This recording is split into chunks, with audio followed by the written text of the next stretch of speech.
It's great to be here.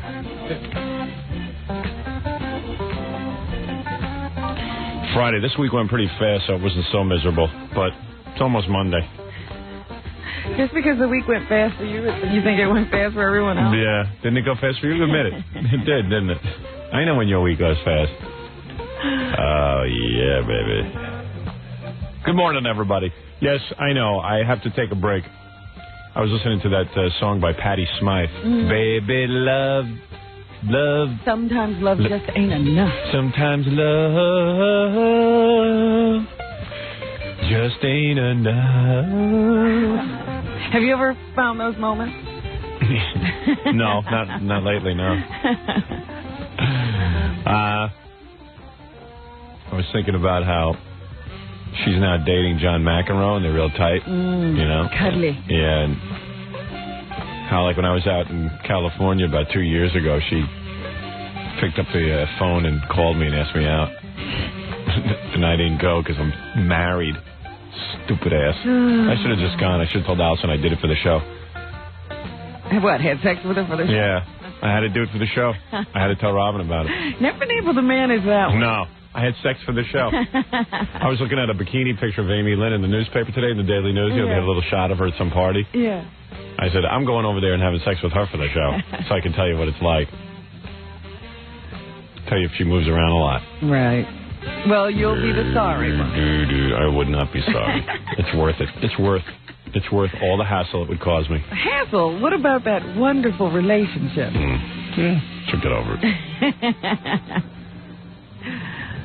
Hey, Nicole went back with OJ, and he beat her. Well, I don't think you're married to Nicole.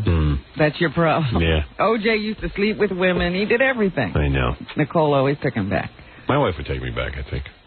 Go ahead and try it. I dare you. She'd throw me out so fast. Oh, you wouldn't remember living in the house. They start yelling at me.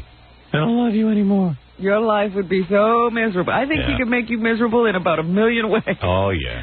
And she knows every one of them. And she'd do it, too. All right, you know what I'm going to do? I'm going to take a break. Try and get off this topic. Yes, a lighter topic. Lighter topic. But I remember Patti Smythe called me up and asked me out. What are you doing? Come on, I'll show you around town. Just for the record, she swears it was just a friendly invitation. It was. That's all it was. We were there. Yeah, I know you were. I saw you go through the anguish. Yeah. Oh, he fell against the wall. His knees got weak. Oh, my God. And I'm like, she's calling me, and I'm avoiding the phone call. I don't know what to do. I got to be more like Jackie. Jackie would have gone. Hey, Nancy's far away. I almost put on a Howard mask. Who's going to know? Just a couple of drinks. Deny. Wrong. You were a riot then. She's cute, isn't she? Yeah. Howard, she's cute. Yeah. I didn't know whether you wanted us to encourage you to go to or to discourage. Yeah, I know. I was all messed up. I had a piece of paper in my pocket with her number on it. He was looking at the number. Yeah. Turning it around in his head. Yeah. Combining the numbers, adding them up to see. Arguing with himself. Yeah. See if there was a mystical code. No, I can't do this. Yes, I can. I should have just done it. No, I can't. Yes, I can. OJ should have written a book, How to Get Away with Banging Everybody. Now, that would sell billions of copies. That'd be the most... That he has the answer for. Right. That stupid book he wrote, I can't get into. That's a book. Yeah. Won't stick to his expertise. Yeah, how do you work, like, sort of beating girls and, dating girls and going back with the other girls? He had one scenario where he had sex with one girl, went into the Nicole's room, beat her, and then came out and had sex with a different girl. Yeah. That's pretty cool. Hump them, hurt them, and still have them. Right. My story. The O.J. Simpson story. Hump 'em, hurt 'em, have 'em. The 3 H's. All right, we'll be back right after these words. Monty. It's the Howard Stern Show. Monty.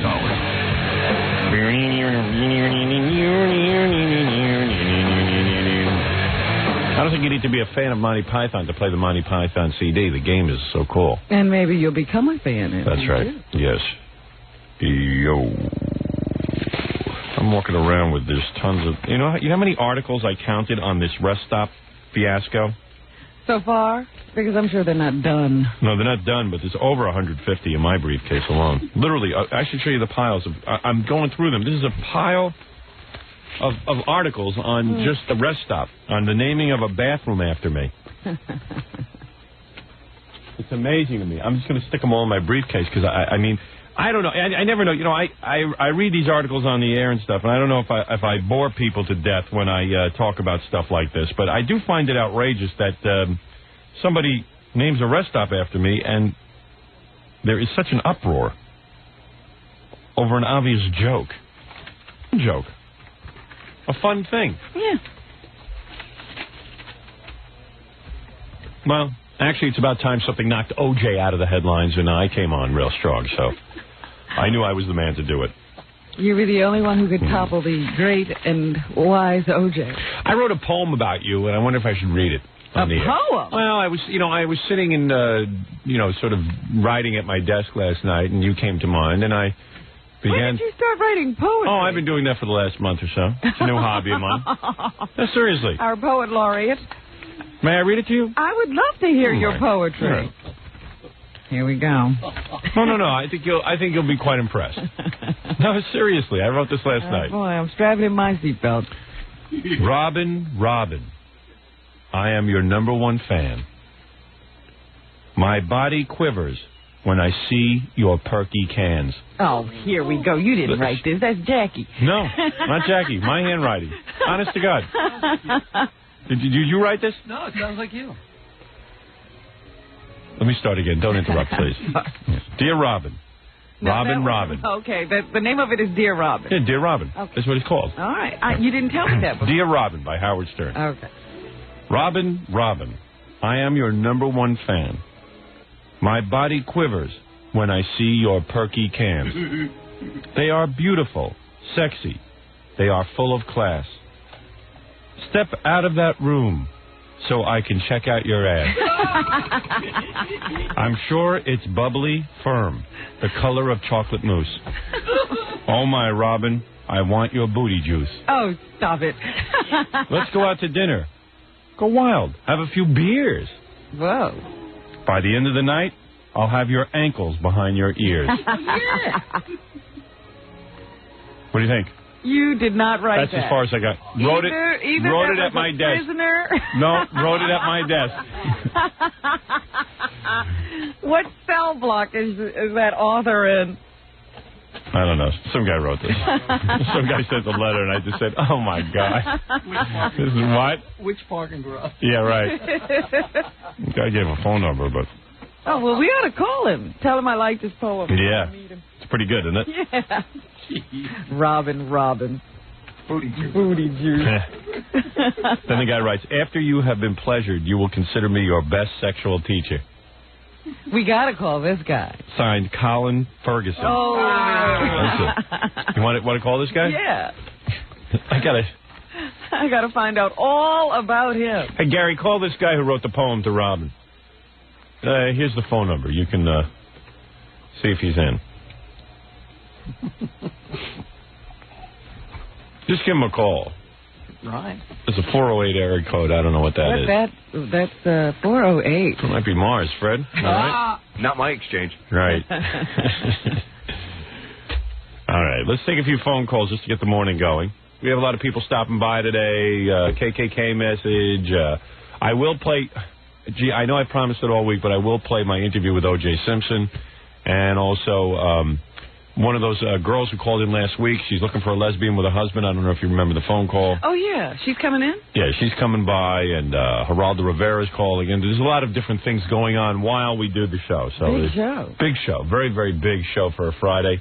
Lesbianism, everything you'd want. Sexuality, racial discussion, people with speech impediments. We'll mix race with sex. Right. Whatever. It'll all get jumbled together, and you'll have a good time. You're on the air. We're here to serve you.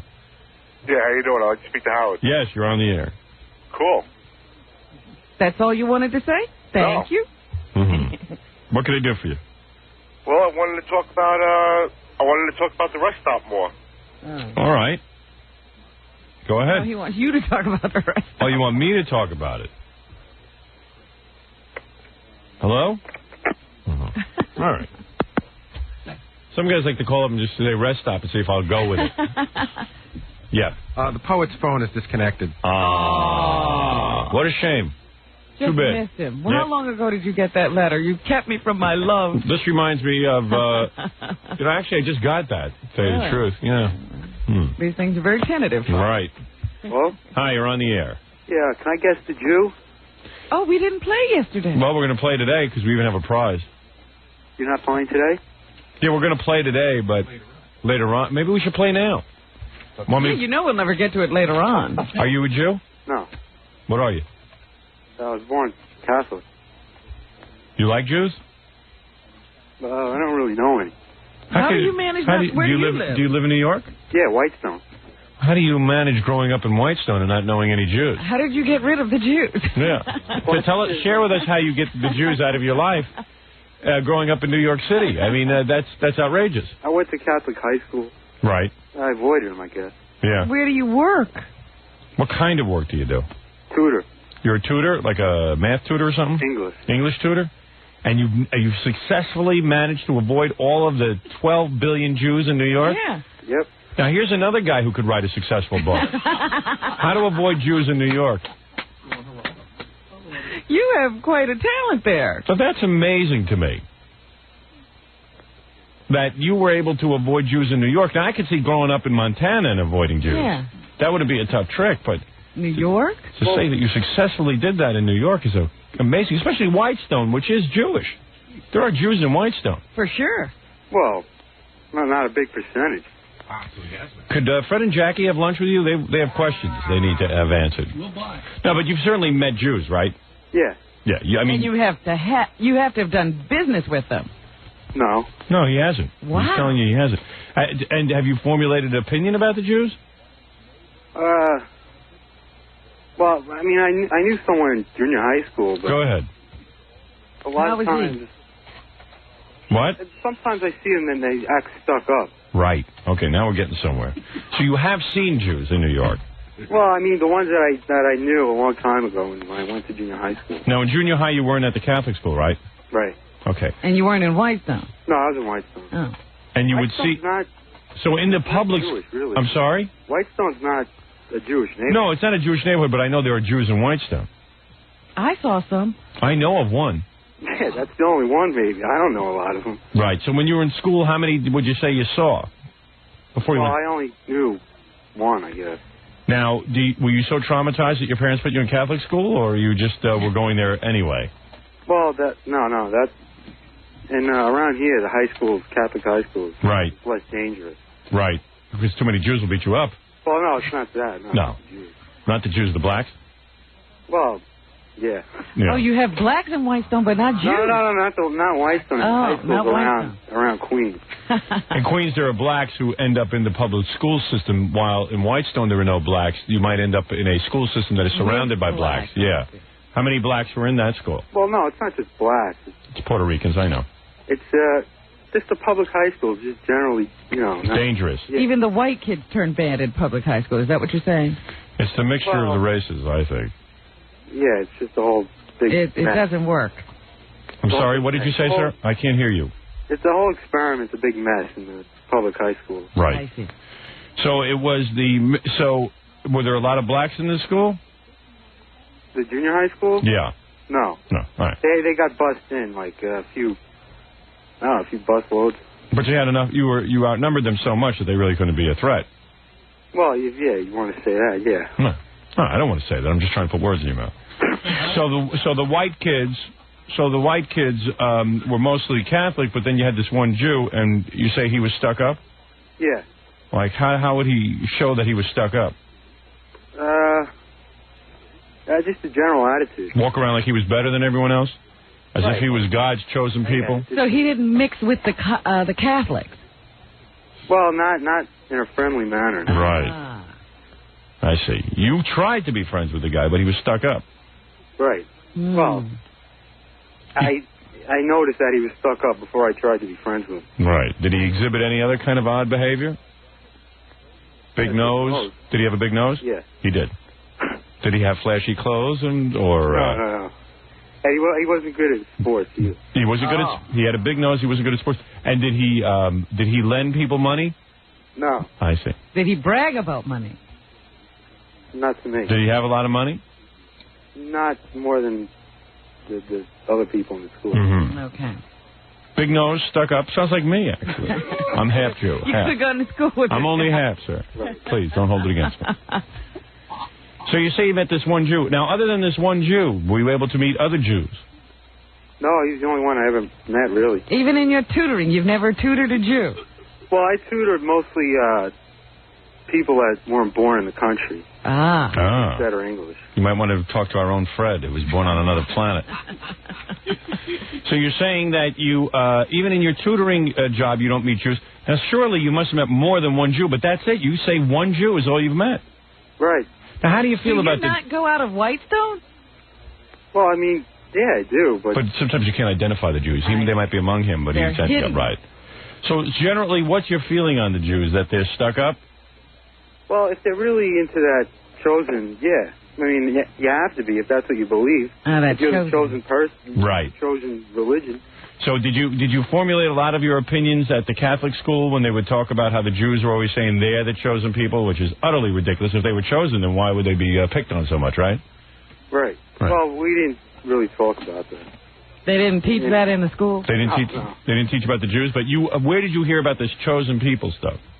Well, I know their religion. Right. Now, how did you learn about that? On TV? I don't know, just general knowledge, I guess. You just knew this stuff. I guess growing up, I just learned about it. Maybe your friends talked about it? No, not really. So would you say, and this is okay, no one knows who you are. Is it okay to say that you resent the Jews? No, I don't resent. But you're not thrilled with that. Well, if they act chosen, right, well, then they act better, and I don't want to deal with anyone that acts. And you know they're not chosen. Right. Now, what if they are chosen? Could they possibly be the chosen people? I doubt it. So you think there's a God, right? Well, I don't... And the Jews think there's a God. The Jews think that God chose them over everyone else. Right. That's what they believe. And you're saying if you were God, you wouldn't choose them. True? If I was God, would I choose them? Would you choose them? No. No. All right. Who would you choose? Good answer. I choose me. You choose the Catholics. You. Oh, the Catholics. Are you saying all Catholics or just you? I'm not saying you're wrong. I think that God chose the Catholics too. Well, I don't even know what my feelings are on that whole religion. You know. I see. All right. Yeah, see, I think he's saying something much more complicated. He's not even sure there's a God. Right. Right. And so why should they be chosen? Right. So if there's no God, how could they be chosen anyway? Right. But anyway, listen. It's a waste of time. Why, you know. All right. Have you ever seen a weeping statue? No. All right, well, we have. Okay, so just smell them out. That's right, we know. Right, the Jews don't have that. All right, so, okay. I think it's fair to say as a contestant that you, because you're going to play Guess Who's a Jew, you don't know a lot of Jews, which makes you a great contestant. You only know one Jew, and that was from junior high. That was 13 years ago. And that was 13 years ago. And it doesn't sound like he can pick out Jews in general. Right. You might have some difficulty with the game, which is good. We don't want someone who's good at it so that they get it right away. Right. Well, and an older Jew, you know, I could pick one of those out. You think you could pick an older Jew? Yeah. Now, how do you now seeing as how you grew up not knowing Jews, and you've only met one Jew, how do you think you can identify older Jews? Well, the numbers. The numbers? On their wrist. Oh, geez. Oh, you mean from the concentration camp? Yeah. Right. Okay. Well, that's fair enough. Well, I'm saying, though, in this game, we're going to give you the name. I'm not going to give you the name, but Kurt Waldheim Jr. will. Right. He's going to give you the name of 3 people, and you're going to have to identify the Jew. Okay. All right? So that's how we play the game. Right.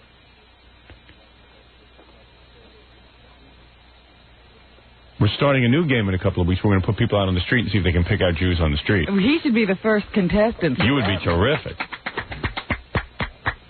You would be a terrific contestant. Thank you. We want to stay in touch with you. Yeah, we like you. You might play this every week. Now, what I'm going to do is I'm going to take a commercial break, and I'm going to find out what the prize is, because you certainly deserve a prize. Right. Even if you don't win, you deserve a prize. All right, and I'm not. My money's not betting on you because you really met very few Jews. So let's see how you do when we get back. Wait a minute. Let's ask one question. Yeah. Do you know the Jews that are famous? Do you think? Famous Jews. I don't know. All right. Well, we'll see how he does. Okay. This is I his. just wondered if he was aware of Steven famous... Spielberg? Steven Spielberg is Jewish. That's right. Everybody knows that. Oh, and he thinks he's chosen too. By the way. Yeah, he thinks he's too good for any room. Right. Just because he makes one Holocaust movie, now he's the chief Jew. I think a lot of the Jews are behind the scenes. Right. Ah. Not, not in the front and not. They're running things. You think a lot of Jews are running stuff? Yeah, I mean, that's from what I've heard. You have heard that. Yeah, like, who's the three guys that just started that Steven Spielberg and the other two guys? That's right. Katzenberg and Scheckenstein-Witzbaum and Spielberg. Yeah. Right. Murray Scheckenstein-Witzbaum.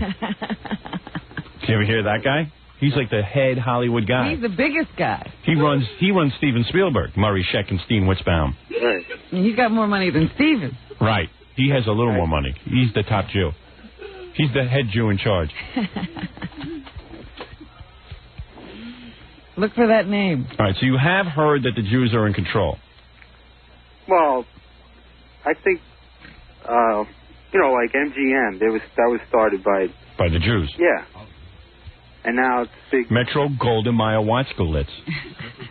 Yeah, Gold. Metro Golden Meyer Watzkowitz, who was the Jewish Jew of all. The Jewiest Jew of all. Right? And Jewison. Norman Jewison. Ironically, Jewison is not a Jew. He's not Jewish. Isn't that weird? But I don't believe him either. Yeah. Do you know that this guy hit onto something? He's right. Did you know that the MGM lion was Jewish? He was circumcised. Yeah, he was. By the Jews. So what you're saying is that what you know of the Jews is that while you don't know a lot of them, you do know they run things. Yeah. Right. Because now, why do you think they got to run everything? I don't know. Did you ever give it any thought? Why do they run things in the media? Yeah. How did they get to do it over all the other groups? Did they steal it? Are they pushy? You think it was their pushiness? That might have helped. Yeah. Or their craftiness? Do you think they try to trick other other God-fearing peoples? I don't know. Could it have been through hard work, or do you think it's through some sort of trickery? I'd say a combination. Right. You know what it is that they all get together, right? Well, no, I think that it would be fair to say, and I think that what he's saying is that there's some sort of sneaky, thieving, finagling going on. Yes, but they all stick together, too. Yes. And then they get all this stuff, and they don't let anybody else in, right? Yeah. Would you say there was sneaky, thieving, finagling going on? I wouldn't go that far. But they gather. Is that it? Was Robin right? They stick together? Well, yeah. I mean, just like every other group, I guess. Right, okay. Would you say they're smarter than most people? Why would they get to run everything? Well, I think back whenever the MGM and, when it got started, most of the media and Hollywood. Yeah. They just, I don't know how, but they got the upper hand, and now they just kept onto it. Right. Now, like, behind the scenes. You're saying that they were smarter back then, but not necessarily now, but since they got their foot in the door. They're not letting anybody else in. Well, I didn't say they were smarter back then. I don't know how that happened. That was an accident. Whatever happened, that's what happened, and that's why the tradition just stayed. They're not just good businessmen. Well, you can't make a generalization like that. Mm-hmm. Maybe back then, those... Do you think that they killed Jesus to get control of show business? In a way? Was Jesus running show business? Not really, but do you think the Jews killed Jesus? I think they did. Do you think there was a Jesus? What? Everyone knows there was a Jesus, please. Yeah, there was a Jesus, but... Definitely. Of course, definitely. Everyone knows that. There's proof of that, okay? They got a towel with his face on it. No, I'm not saying that he did any of the miracles or whatever. Right, we can't prove that, but I believe that. Yeah, there was a person, I mean... Right, of course. Yeah. Of course. How do you know that, though? Well, it's not only in the Bible, which I don't take to be his gospel, but it's also in Grimm's fairy tales, isn't it? It's also in history. What? It's in other history books about the person, but... And you're saying that the Jews killed Jesus? Who killed him? The Jews, right? Well, they didn't accept him. I don't know. Right. Do you hold it against them? No, I don't really care about that. Okay, all right. I think you're the guy to play Guess Who's the Jew. I think you're perfect. And I'm going to take a break, and then I'm going to bring Kurt Waldheim Jr. in here. All right. And if you can guess the Jew, you'll win prizes. All right. All right? Hold on, my friend. All right. All right. Okay, we've got an excellent contestant. We'll be back with Kurt Waldheim Jr. right after these words. We're back with the Howard Stern Show. Good. I want to be back. All right. And now, ladies and gentlemen, I want to introduce you to a longtime participant in the show, a man who denies ever being a part of the Nazi Party, Kurt Waldheim Jr. Lies, all lies. I am not a Nazi. I never marched a busload of preschool Jews into an oven heated to a temperature of 1,500 degrees and watched their little innocent eyeballs melt like hot candle wax. Well, there he is. And if you believe that, you'll also believe that I was practicing my golf swing in my front yard from 1941 to 1945. You got arthritis, too, I'll bet. Yes, I do. Guten Tag. Hello, Jew boys, Negroes, Bulldykes, Polacks, Wops, Spicks, Spooks, Nips. You despicable, horrible crowd. What were you expecting, Snoop Doggy Dog? All right, very good. Kurt He's so black you could put a stick up his butt. He looks like such a fudgesicle. Oh, wow. my goodness. Kurt Waldheim, What were you doing watching the American Music Awards anyway? The American Negro Awards. We should change the name immediately.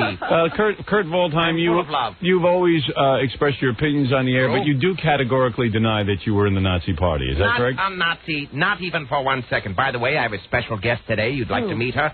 Rose Kennedy. Rose, say hello. Oh, there she goes. 104 years young today. I'm going to take her fishing.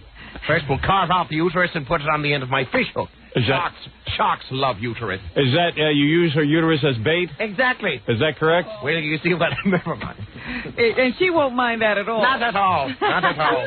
Weekend at Rose Kennedy's. Right. Right. So you have the body Carve there. off her butt cheek, she gets tuna just like that. Kurt, prop up the body over there in the corner. For God's sake, she's laying on the floor. She's drawing She is a flies. dignitary, you know. Hey, right. Very good. She's drawing flies. All right, Kurt. By the way, let me say a word about the 5,000 nips who died in the Japanese earthquake. What? Not enough! Not enough! All right, let's go see what's going on the phone. We have a contestant, Kurt Waldheim Jr., and let's give you a name. Let's call you Dave. I don't know if that's your name or not, but we'll call you Dave. How about Rommel? Rommel, is that you? Oh. Yeah. Now, are you ready to play? Yeah. Have you ever spoken with Kurt Waldheim Jr.? Nope. Are you a member of the Nazi Party? Nope. Would you like to be?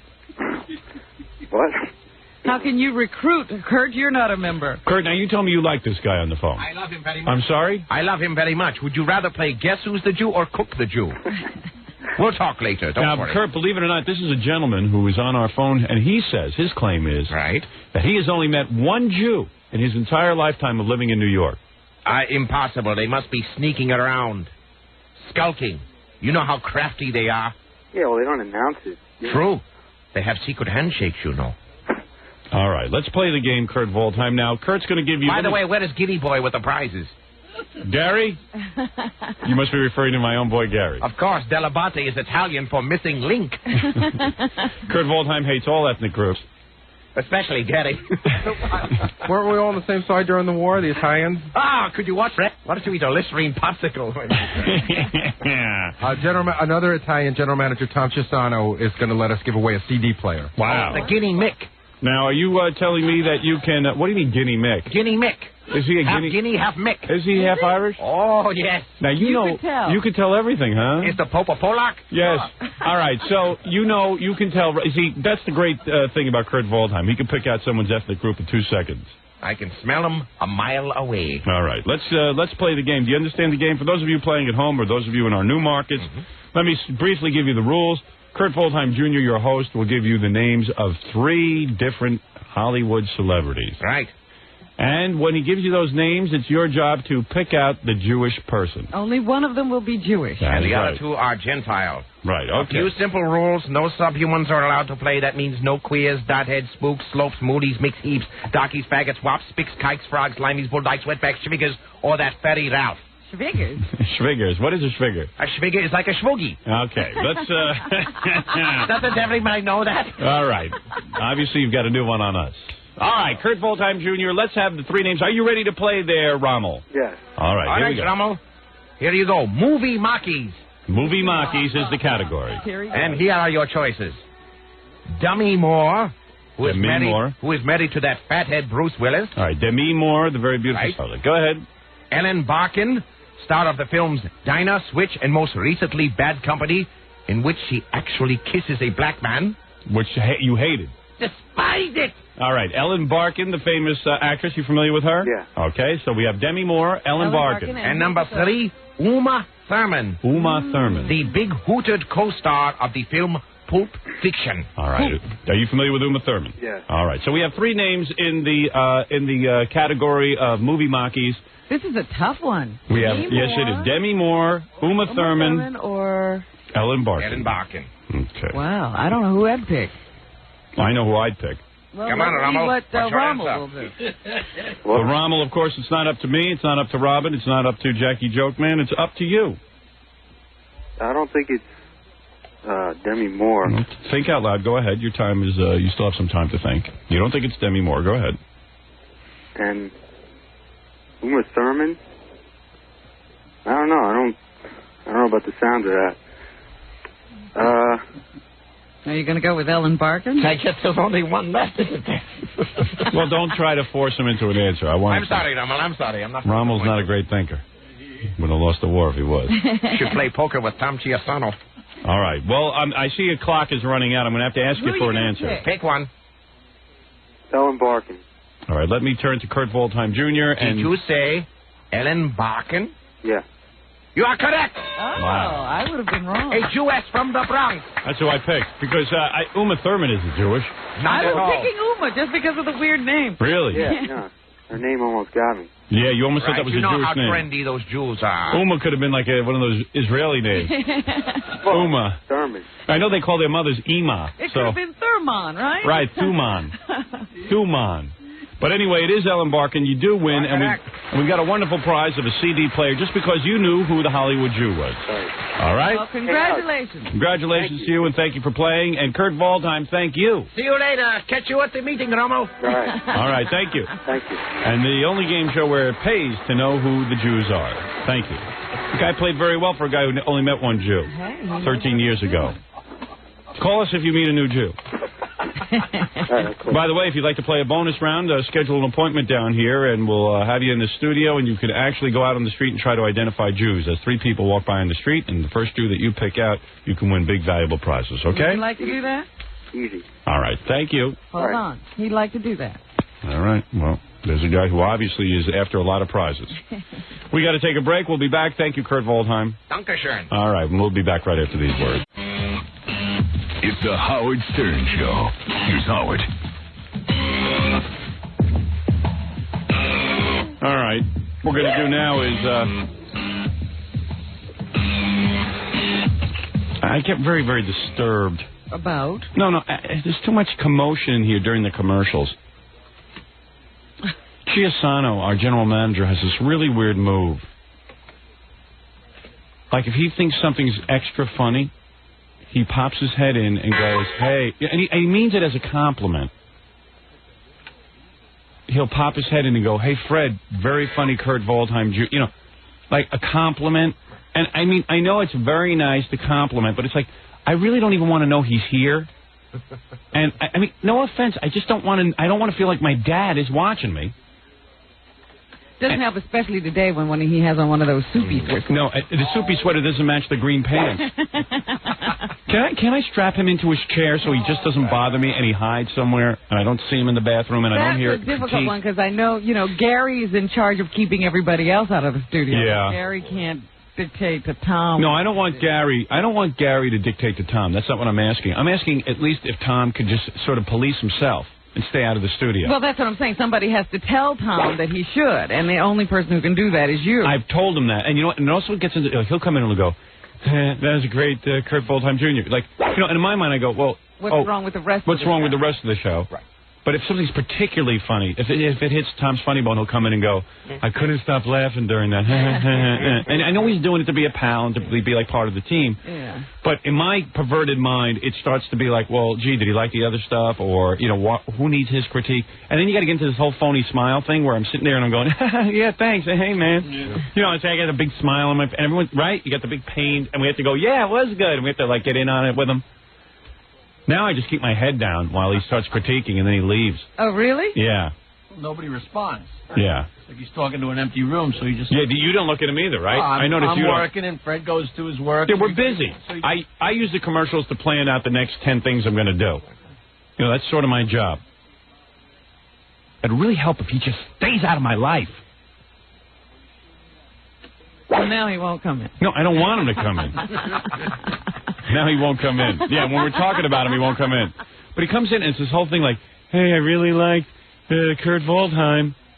Oh, I know he does that. And then you go, oh, hi, Tom. Tom, you look ridiculous, too. You look like Ward Cleaver. Dude, do you have to be so conservative? Mellow out. No, it's not a dickie. And you're the general manager. Don't you wear a suit and tie anymore?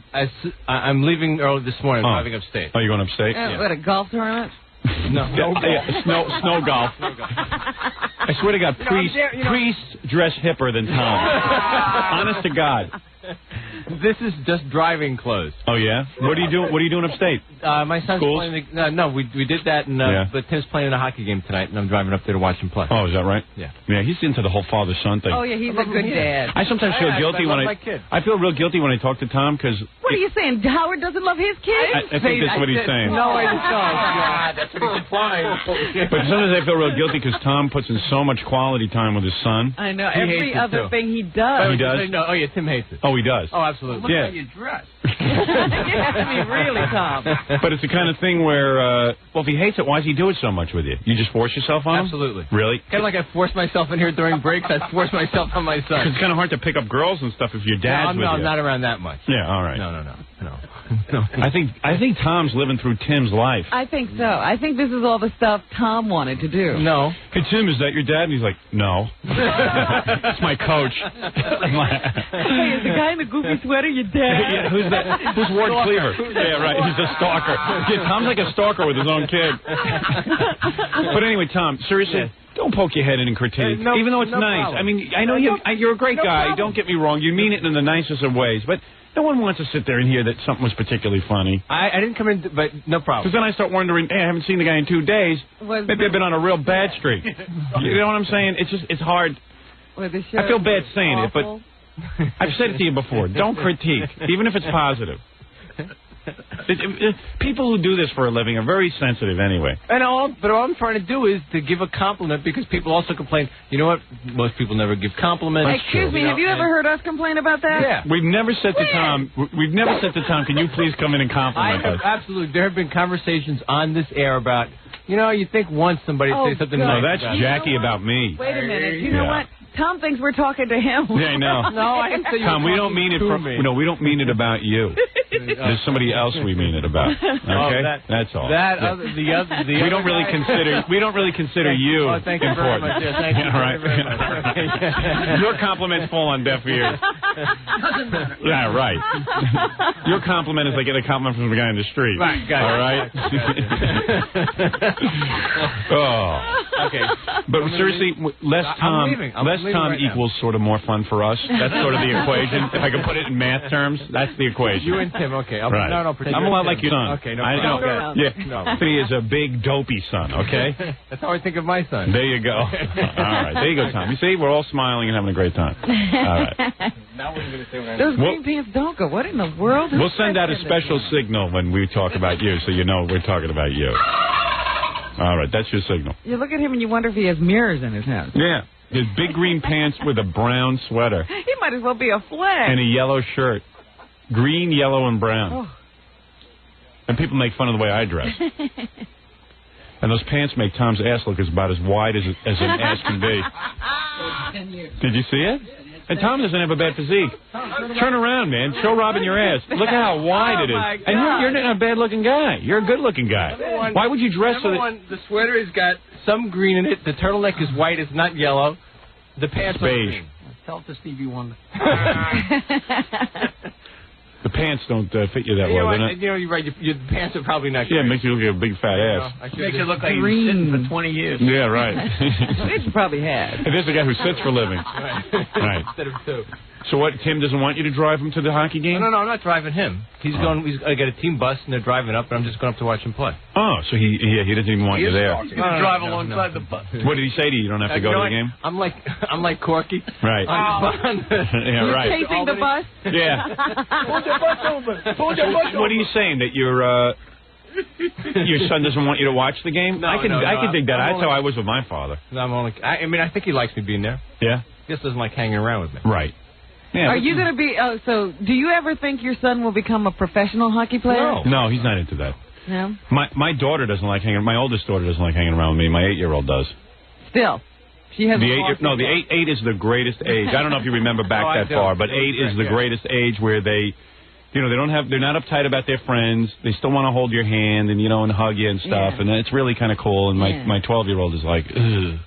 Like, I walked into her room the other night and she's on the phone with her friends. That's like every night now we have this real problem. She's on the phone day and night. Right.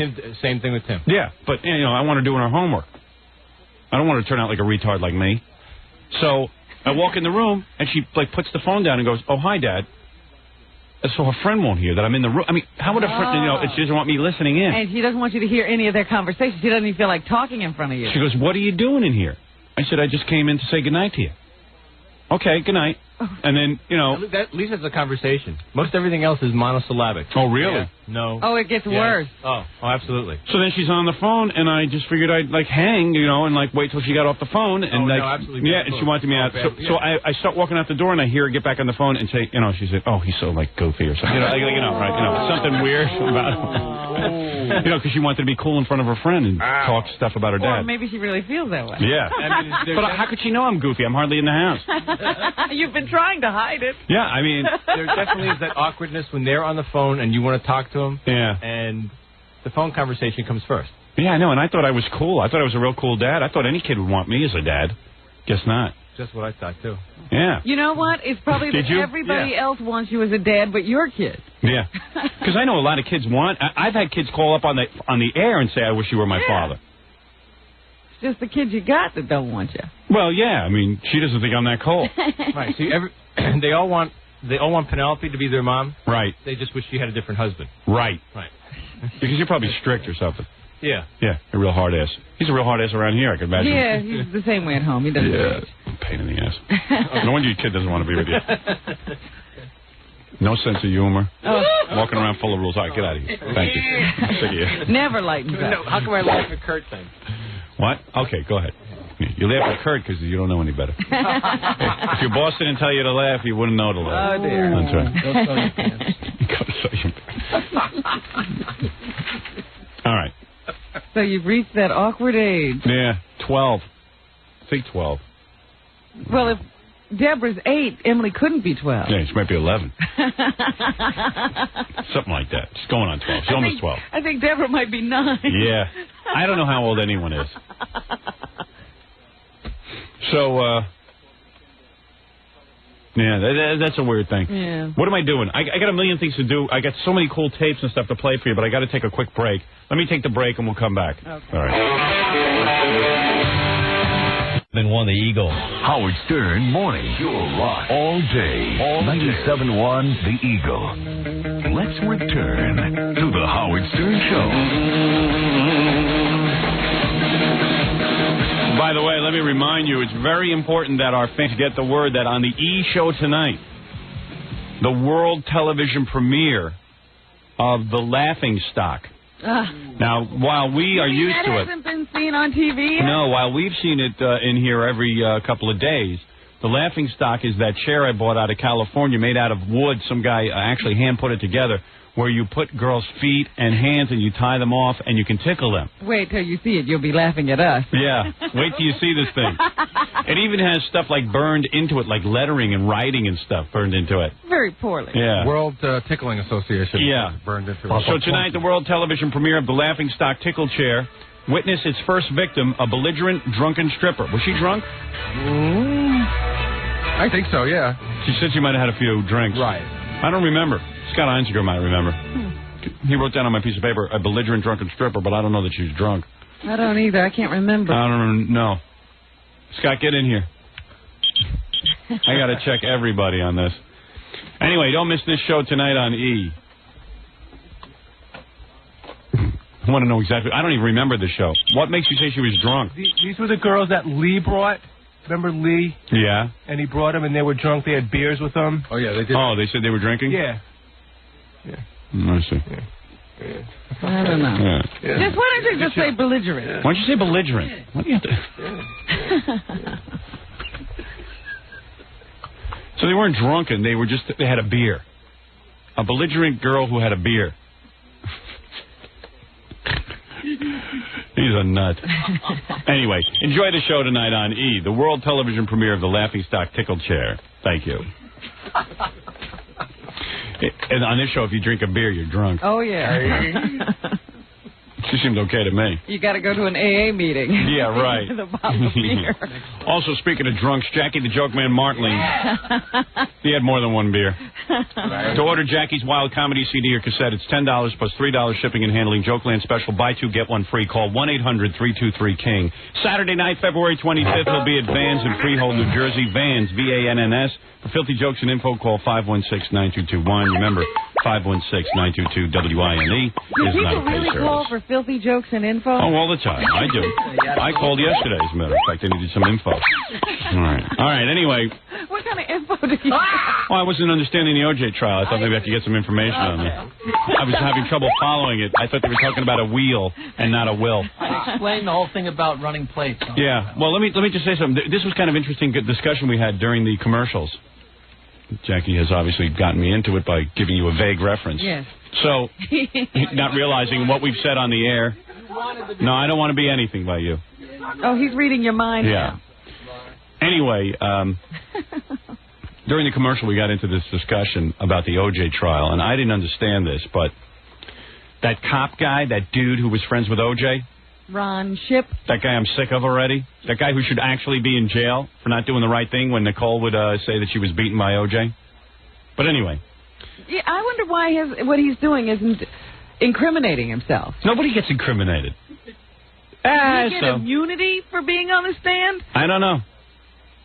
If I fart, they'll drag me into court. I got the FCC with $2 million worth of fines. Someone names a toilet after me, this 900 articles. State senators writing letters. Yeah. Some guy gets on a stand and admits that, yeah, she was getting beaten, but I tried to protect O.J. a couple of times. I didn't do my job. I didn't do my job. Okay. All right. I was an officer, but I knew he was breaking the law, and I let him. Does that guy have measles? He has like dots all over his face. He's got those freckles. He's a black guy with freckles. Yeah, that's goofy. When I see black guy with freckles, I go, I could beat him up. You know what I mean? That's why he had to become a police officer. I've yet to meet the man a black guy with freckles that I couldn't take. Black guy with freckles means you have some white in you. It's a weakness. I grew up in a black community. You saw a black guy with freckles, that was it. He was worse off than a white guy. So anyway, that guy, he's on the stand and he says, yeah, you know, O.J. was my friend and I used to run plates for him. I had no idea what running plates meant. I didn't know what, and nobody ever really approached it as a topic to be discussed. You know, they didn't say, what is running plates? Well, Newsday explains that cops ran plates for O.J.'s dates. O.J. Simpson liked being friendly with cops. There were times when even a world-famous celebrity can use a little assistance from the law.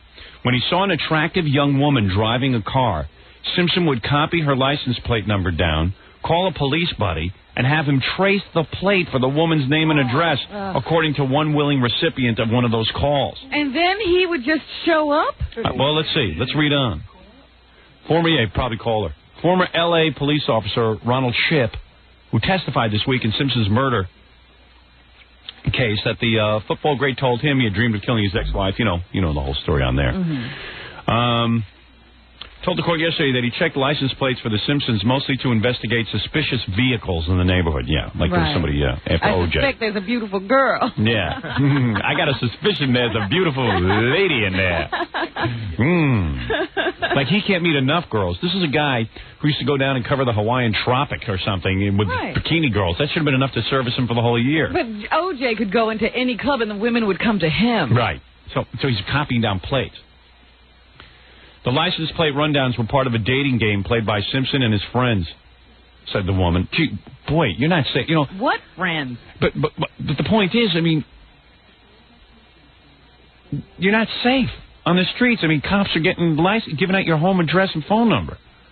I know, but wouldn't you? It's frightening. If you got a phone call and the guy says, "Hey, I'm O.J. Simpson. Do you want to go out?" Wouldn't you just like hang up? Wouldn't you think it's a really weird or a prank You know why I know you wouldn't? Because that night that Dice was making phony phone calls, yeah, and he was saying he was Hot Tub Johnny West, right, and he was doing that goofy voice. You go, I was on the phone about 4 a.m. with Dice, and he goes, watch me make a phony phone call. He would call up Vegas strippers, and he'd get on and go, hi, this is Hot Tub Johnny West.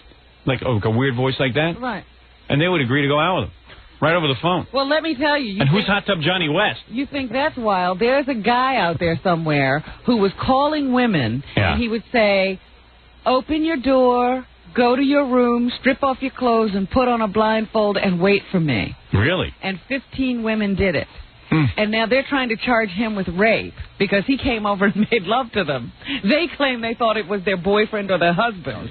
And now they want to charge him with rape, and nobody knows what to do about it. That's a tough one. The women did it. The license plate rundowns were part of a dating game played by Simpson and his friends, said the woman, who told New York Newsday that she frequently partied with Simpson and his crowd in the early 80s. The woman, who occasionally would ride with them, recently explained the game. They'd cruise Sunset Boulevard, which connects Simpson's exclusive neighborhood to the beach, and race their cars alongside those driven by pretty women. Sometimes they were in O.J. Simpson's black Bentley, sometimes a Marcus Allen sports car, or in a Ferrari or a Mercedes-Benz driven by one of their pals in the women's fashion industry. Wow, what a life. They would flirt with the ladies at stoplights, or as they slowed around the boulevard's rolling curves, yell out, I'll call you, Simpson would say when the light changed, and Allen would smile and wave.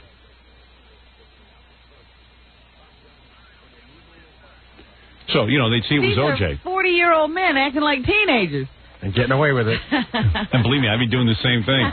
But if they liked what they saw, Simpson and his friends would write down the car's plates. Then one of the police officers would get their names through a computer check of state motor vehicle records. Oh, man. And nobody will be looking up these officers.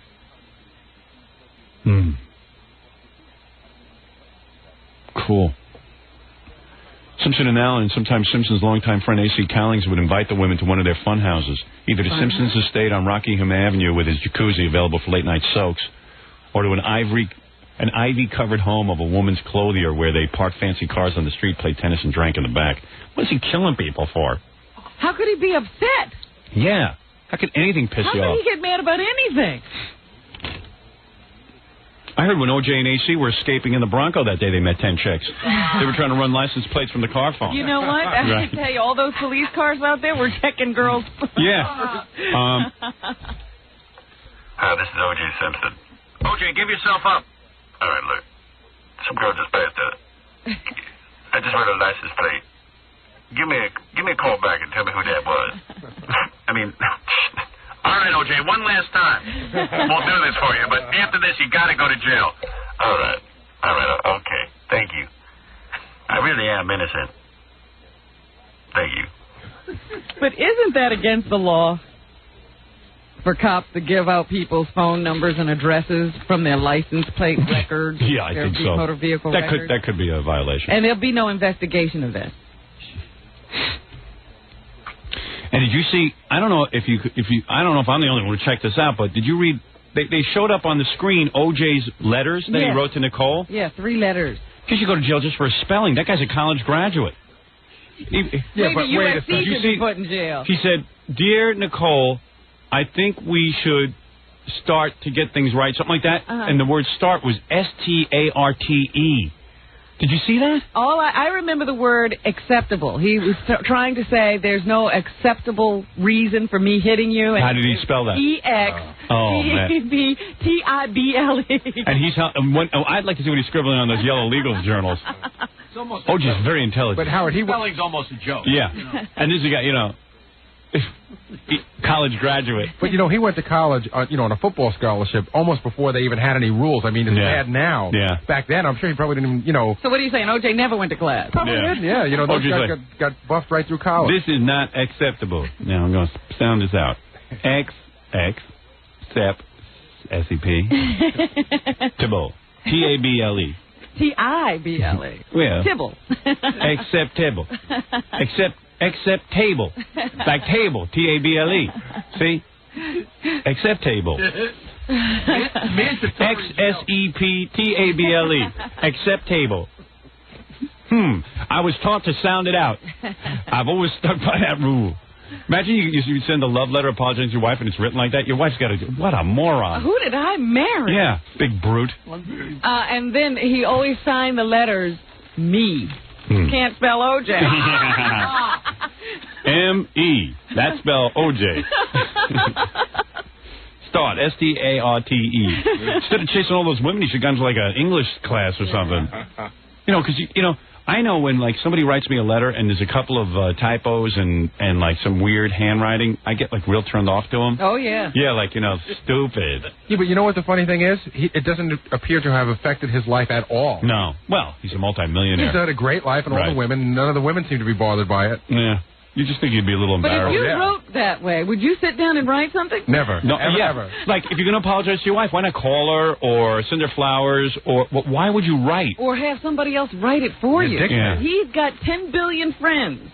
I guess when you're apologizing for punching her in the face, you might not want somebody writing it. Yeah, who do you get to write that for you? Plus, Robin, all his friends also went to college on football scholarships. Yeah. AC's going to write it? Marcus, right there. Well, I figure that Robert Kardashian must be able to spell. And that whole courtroom scene looks like one big rap video. Where's all the white people? I mean, everyone's black. The guy on the stand is black. OJ's black. The lawyers are now black. And the court assistant. And you got a Japanese guy for a judge. Ito's assistant is black. Yeah. You know what? Robert Shapiro has been sent to the corner. Hey, did you see him? Yeah. He's almost not at the table with the lawyers Everybody's anymore. black. The jury's black. Everyone in the criminal justice system is black. Well, blacks are going to jail more, so it should be that way. Me and Gary did something really cool yesterday. This guy called us up and said, hey, you know that when you're watching TV and you see Judge Ito, and to his left is a woman who sits in front of that piece of glass? Yes. I don't know what that glass booth is. Do you know? Either. Okay. So the woman who sits in front of the glass booth has a telephone, and she's always on the phone every minute picking it up and stuff. Who's she talking to? Well, I'll tell you who. She was talking to me and Gary. Because, check this out. So this guy gives us the number. He goes, I got the number to that phone. So the camera is always on. So I said, Gary, let's get on. We'll do a conference call. And we'll call the number and see if she picks up. So we call. First time we called, but the camera like kind of moved and we couldn't tell. But it was, we said, can we speak to Judge Ito? And she goes, he's tied up right now. Because they were on camera. So then we call back 2 or 3 times, and each time we call, she picks up. What does she say? Hello? What? She tells you what courtroom it is, because it's like courtroom 103. Yeah. Courtroom 103. Yeah, we were rapping to her. Wow. And then you said, can we speak to the judge? And she said, but she whispers, he's in session right now. She's the receptionist? Yeah, she's like his assistant, I guess. We should have said we were Larry King. Judge Ito would have called a recess. This is Larry King. I need to speak to Judge Ito immediately. You got to try it again today, then, and do that. All right. We'll call her today, and I'll be Larry King. Why don't we get Billy and tell him it's Jay Leno? Right. Because he does a great Jay Leno. This is Jay Leno. I need to speak to Judge Ito about a booking. And then that black guy who's the prosecuting attorney, Chris Darden. he starts and he goes, we're going to need the wheel. We're going to need the wheel. No, he kept saying, I don't want to introduce the wheel. Yeah, the wheel. So everyone you don't want to introduce the wheel. So everyone thought the wheel was like some sort of evidence about the wheels on the Bronco or something. And then Judge Ito goes, are you talking about a will? Yeah, a wheel. No one's speaking English. No one can write. It's like the Amos and Ito show yesterday. The wheel. The wheel. Do you mean the will or the wheel? What the hell are you talking about? Everybody's messed up. Hey, speaking of people who can't talk. Yes. Elephant Boy stopped by. Oh. You got to hear this tape I got. Elephant Boy. We sent them over to this guy, Sam Twat. Right, for his speech lessons. Yeah, Sam Twat is this famous speech guy. He's like a guy who can teach you how to speak. He taught De Niro to do the accent in Cape Fear, and Meryl Streep, he teaches her accents. He's a speech therapist, I guess. Yeah. Sam but Twat. he can either straighten out your English, because remember Lisa Sliwa was trying to get rid of whatever that thing she has. Right, and he fixed her. Hi, I'm Lisa Sliwa. I mean, Lisa Marie. And then he can also teach you how to do accents from foreign countries. Yeah. Sam Twat is pretty good. He's like a known expert on this. So Elephant Boy goes to see Sam Twat, and... Now, I remember the deal being that he was going to take Elephant Boy on as a client, but if Elephant Boy was impossible, he was going to get rid of him right away. Well, let me play you the tape. You tell me. I don't know what's going on in this tape, but it's funny. Elephant Boy's here, too, because he's promoting some video, and he's with a whole crew. He's got a whole circus with him. It's just the weirdest thing. I told him he gets manipulated by these people, you know. So Fred said, can I come in and talk about my video? I'm like, okay. And he said, can I bring, you know, some of the girls from the video? I said, bring one. You know, it's not a big studio. Don't want to make a whole big scene. So there's manager, there's makeup people. Fred went and got a makeover this morning. He's in a tuxedo like he is in the video. Right. And they all think they're coming in. I know. Well. Where's the elephant? Yeah, right. Well, listen, this is the best part. They called, and they wanted to know, they wanted to bring Fred here on like a horse-driven, almost like a chariot. Yeah. And then they wanted to bring the horses up in the elevator. I'm like, what do you think we're doing here? Yeah, right. They're just completely out of it. They were going to bring the horses up Madison Avenue, and they wanted to bring the horses up. You know, I'm happy for Elephant Boy that we've given him a life, and now he can, you know, sort of, well, he has some sort of, let's quote-unquote, friends. You know, and he's got a whole thing going on around him, but at the same point, it's completely out of control. But you know what? It's like, you think of what it used to be like before, and Fred came in today, and there's, you know, 7 girls, 2 managers, makeup people, and Fred is the center of attention. Yeah. So it's pretty exciting for Elephant Boy. You can't hold it against him. I just hope it doesn't backfire one day, and we wind up leading Fred down some garden path that gets him into big trouble. Yeah. Poor Fred. Well, he's a big boy. He knows what he's doing. I happen to know that on this particular videotape he did, you know, he went skydiving. Yeah. I think he had a really good payday for once. Oh, good. You know, so good. All right, so we'll get him in here in a minute, and you got to hear this tape. This is the tape of him learning to speak properly. Yeah, we'll do that next. And maybe during the commercials I'll yell at Ralph. He's another problem around here. Oh, dear. What did he do now? Well, he's another guy who has to come in here during the commercial breaks and critique each bit. Oh. You know, like he comes in, hey. But Gary will go out and say to Ralph, hey, Ralph, Howard doesn't want people in here during the commercials. Okay, I really don't go in. I never go in. And, you know, that means you don't have to go after somebody did something or Kurt Waldheim and say it was a good bit or anything. Okay. So yesterday Corbin Burnson comes in. And he's real good. Ralph comes running in with his critique. During Corbin Burnson, during the commercial, Corbin Burnson was real good. He was really good. That was a great interview. Yeah. He has to come in and compliment me. Just stay out of the studio. I know it's fun for you. Even like today, you did it again. I did it. He walks in. He walks. No. That's not what I'm talking about. Talk about yesterday. Talk about yesterday during Corbin Burnson, and you did it again today. He walks in today, and he says to me, "Hey, you know, Elephant Boy is here. I should always have that special Turin or that special elephant mask." I didn't say that. I should always have that elephant mask. Mm-hmm. You know, when Elephant Man used to wear that cloth, the bag sack or whatever. I should have it here each time he comes in. I asked you if I should. Douche face. I'm going to explain to you again. Don't come in. If you have an idea, tell Gary. Okay. Gary will write it down. After the show, Gary has a meeting with me, and he says, Ralph's idea is to... Oh, first of all, you don't even have the mask here. So what good is talking about it? Because it was an idea that hit me, and I just yeah, it hit you, and you figure you'll come in and rap. Hey. Like I have nothing to do. Like I'm not working. Stay out. If you get an idea... I also thought of getting the hat for Fred. It just kind of came out when Call Gary, and Gary will tell me, and afterwards I'll say, get back to Ralph and tell him to do that. You know what? Gary has a point in Ralph's case, though. Ralph won't take Gary's counsel. No. If Gary decides that it's not an acceptable idea, Ralph will then go to the person. Gary, I'll make. Ralph. Why are you saying that, yes, Ralph? Happens every day. Oh, really? Oh, gee. Oh, I can't believe you. Ralph, it happens every day. Like what? It happens every day. Gary, you met with Scott Einziger. It happened yesterday. You met with Scott Einziger. He talked to you about you have to dress up like a woman and go out and be a hooker. Right. Who did you call as soon as I got home and got through the door? Who did you have to discuss it with? Who did you have to discuss it with? I called you at some point because I've been going back and forth with these guys for 3 days. Don't give me I see. Do me a favor. Do me a favor. 3 days. From now on. 3 days. Can I have a vow from you? I was talking back and forth with him, and I wanted to talk to you and see what you wanted me to do.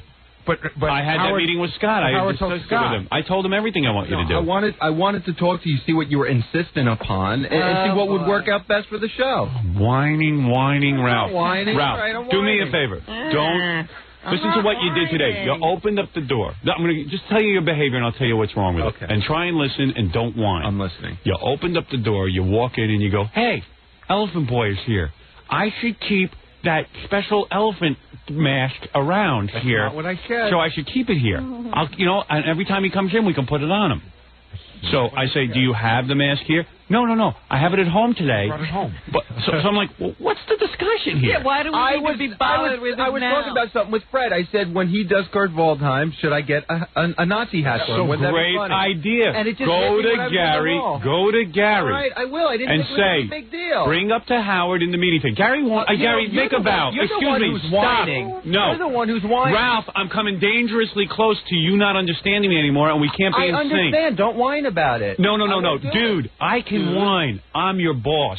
I'm telling you what I need, and the reason I'm whining, I'm at my boiling point with everyone walking in here now. The E crew walking in here, you walking in here. Corbin Bernstein was a great guest. Well, gee, thanks. Who are you, Marvin Kittman, the television critic? Gee, that girl was hot. That girl was hot. Oh, man. I'd love to go out with her. Come on, I walk in and talk to me. I walk in sometimes, I don't even say anything. I go to picture hair or something. What I want you to do is the following. You have one shot each day to come in here and fix my hair. That's it. One. Other than that, you should never be in here. When you go to Gary, make this promise to me. Is this agreed? No matter what Ralph says to you, write it down on a piece of paper. You don't have to even make a judgment call on it. All right, I'll let you know. If Ralph says he has an idea to bring the Nazi hat in, write down. And credit Ralph. Don't try to make it your own idea. Never would. Ralph says he should bring in the Nazi hat so that it can be here.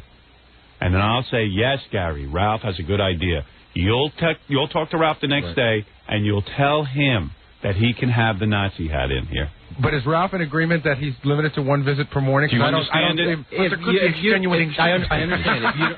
Now, if there is an extenuating circumstance, I'm going to give you a course of action. You go to Gary. Gary, there's an extenuating circumstance. I need to get in the studio. But sometimes Gary will then ask you, what is that? Sometimes Gary doesn't understand. Yes. What if I can't find Gary? Implications. Ralph, I can't have this system lasting till Monday. I got to have you do it, or else I can't work with you. I'm telling you what I need. This has been going on since I did the Channel 9 show. I've been having this lecture with you. You need to go to Gary. You need to go through channels. I know you don't think that this is kind of a hippie thing and it's cool and everything. Are we going to have to put a guard at the door? Yeah, I'm almost at the point that I've got enough to juggle. Really, seriously, Gary said something to me the other day. I didn't know it was annoying you. I just come in and I'm telling you. Okay, maybe I haven't made myself clear the 900 other times that it's annoying me. Now, do you understand that it's annoying me? I didn't. Yeah, you do. Okay, fine. I do. All right. So let's give you a hypothetical situation. Jackie does a funny voice on the show. He does his black impression, okay?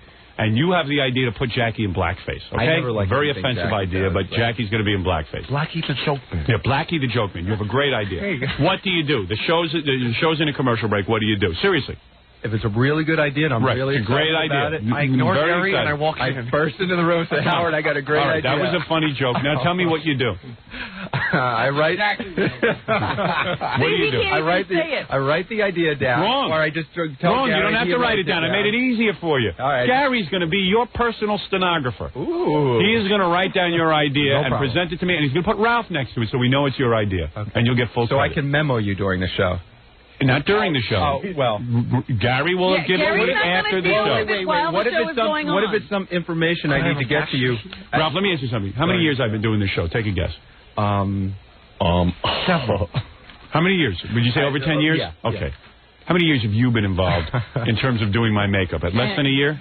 Much less than a year. Have I been able to survive and do a show? Yes. Without your input during the show? Can I ask you, though, have I ever added anything by telling you anything, or have you brought things up that I've mentioned to you on the air? Yes, you have, but I've weighed the situation out, and the amount of times that you've contributed versus the amount of times you annoy me, it's worth losing out on some of those ideas. But there's another thing here. Gary is very good at knowing when that material belongs in here. And you know what, Robin?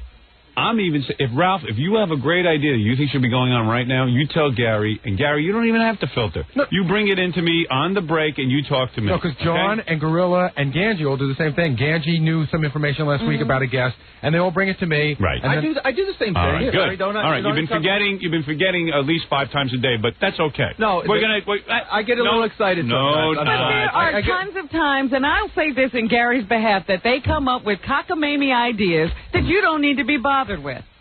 Whatever. Ralph doesn't need to know that. Ralph, Somehow I'll squeak by without the brilliance of you running in here during the commercials. Okay, that's all I'm saying. And I'm done talking about it. I want to get to Elephant Boy now. I have tapes to play. I have wild stuff for my audience to hear.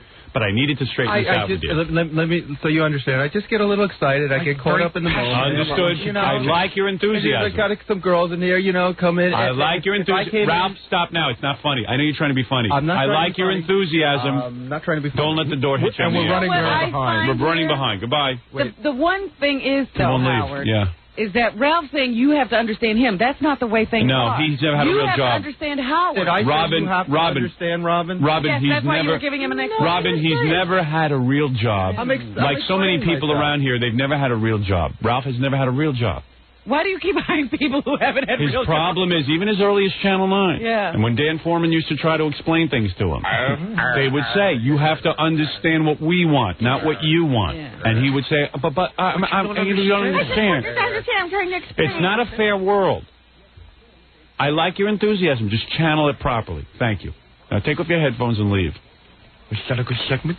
All right, thanks. And I don't expect to see you in here again. That was a great segment. And there's Ganji out there. How'd it go? Goodbye. How'd it go? All right. How'd it go? Did you hear the question? Yeah, how'd it go? How'd it go? How'd it go? All right, let me take a quick break. Elephant Boy is here. I want to speak to him, and then we'll find out more things right after these words. You're listening to the Howard Stern Laughing Show. Stock tonight on E! 92.3. You're listening to the Howard Stern Show. Once again, Howard Stern. Who's that? I think you Totenhosen. Die Totenhosen. I'm telling you, those guys are real good. Die Totenhosen. I saw them. Oh, yeah? Yeah. I saw them open for Green Day. They were good. Laughing Stock on TV tonight on the E! Channel. The world premiere. I'm very proud of that. We spent a lot of money on that. Hey, let me bring in Elephant Boy first without his entourage. I got to play you this tape. In fact, Elephant Boy shouldn't say a word. I want to see. We sent him to this speech teacher, Sam Twat. Probably the greatest speech teacher around today. Yeah. Don't say anything, Elephant Boy. You know why? Because I want to see if you're better. All right, turn this off. Now, here's the tape. Here's Elephant Boy. With actually training with Sam Twat. Here we go. At his speech lesson. Therein. Therein. But you have to link it with an R. Therein. Ah! Therein. Good. Therefore. Good. Thereby. Very good. Okay. All right. Try the last column. Okay. Smother. Good. Another. Good. Northerner. Northerner. Northerner. Northerner. Northerner. Northerner. Northerner. We'll get back to that. Is this Frankenstein he's teaching? It's My Fair Lady. I'm doing a remake of My Fair Lady with Elephant Boy. Hey, and I'll tell you something. I mean, how does the movie end? And how does it end? It's a disaster. It's a completely different ending. They ship Elephant Boy off to another planet. Oh, that's funny, because by the time he gets to that third word, it's totally unintelligible. Nada. No, Northerner. 50 times. Northerner. Nada. Northerner. Nada. Anyway, so Elephant Boy is sitting there with him, and Sam has to talk to him like he's a retard. I mean, Elephant Boy has normal intelligence, but he's like, very good. Like a baby. Very good. Spot, jump. Poor Elephant Boy. The easiest thing to do is to talk. Roll over. Southerner. Good. Worthy. Worthy. Worthy. Forget it. Oh, we'll come back to that. We'll come back to that. Blah, blah, blah, blah. Oh, okay. We'll come back to that. Very good. You know, like there's like hard stuff in life, but not to be able to say worthy. Father. Very good. Further. Good. Good. I need a better TH. Further. Further. Good. Next one. Nevertheless. I need a TH. Never. You almost had it. Yeah. Nevertheless. Mm-mm. Nevertheless. What's the first part of the word? Nevertheless. Nah, never. Never. Nevertheless. Oh, nevertheless. Excellent. I see that look on Robin's face. There's a strange thought coming into her head. I'm just thinking of those movies where you take this grotesque man you've just made from body parts. Yeah. And he just woke up like a Frankenstein. Oh, yes.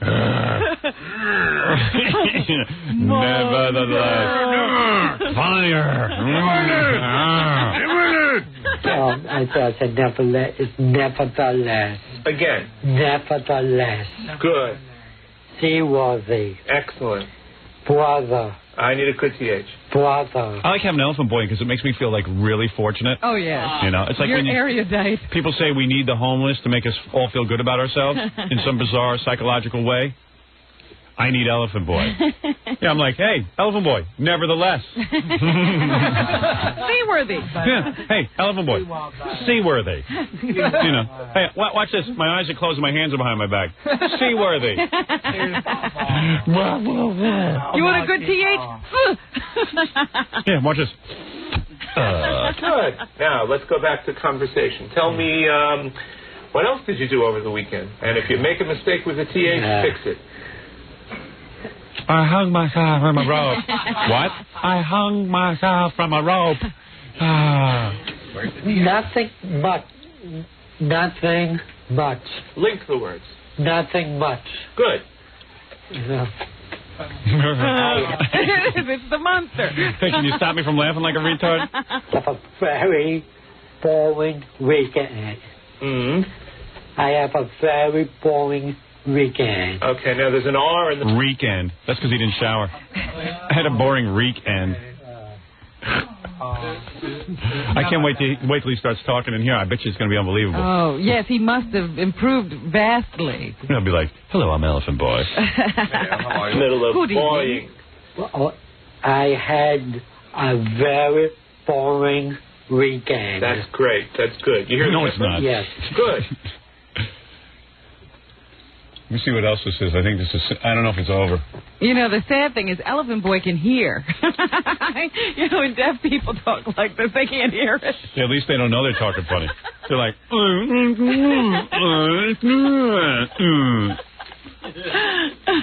I think that's it. I could listen to it all day. But Elephant Boy, so tell me, you went to see Sam Twat every day? No, once a week. How many times have you gone? 2 times now. Wow. Is it helping? It seems to, but there's a lot more to do. He is understandable. Yeah. Can't talk very fast. Since we didn't get to see the whole Sam Twat performance there. Yeah. I'm still waiting for Robin to correct me on the guy's name, but anyway. I'm not going to do it. No, come on already. I've given up. Since we didn't see the whole Sam Twat performance, what does he teach? Worse. Is his method to teach you where to place your tongue for those sounds? Yeah, because most of the words I mispronounce, it's not because I'm lazy, it's because of habit. Oh. Yeah. So, in other words, you're fully capable of normal speech. Yeah. You just don't know where to put your tongue. Most of us figured that out on our own. You didn't. Oh, thank you. So brag. You have a stupid tongue. It's not that the rest of you are stupid. Did he say you had CP of the tongue or something? I really don't know. That seems to be a possible explanation. So what was his explanation? What was Sam's feeling? Yeah. Did you say, what's wrong with me? I don't think he knows enough of me to give a diagnosis. He just knows how to improve me. Oh, yes, he sure does. Yeah, well, So, now, has he kicked you out yet? Yeah, I mean, in other words, and he's doing this gratis, huh? Yeah. And he's going to continue working with you? Yeah, hopefully, yeah. Hopefully? Yeah. What do you mean, hopefully? Do you know? Have you got another appointment? Or you don't want to go? Are you sick of going? No, I prefer it. It's very helpful to me. Right. What is it, Gary? His teacher's on the phone. Sam Twat's on the phone. Oh, yeah? Is this Sam Twat? What is your name, Sam? Sam? Hi, guys. Hi, Sam. I listened to the tape of you teaching him. While I don't know what's going on, he does seem to be a little more understandable. Yeah, he's got potential. Now, does he have a retarded tongue?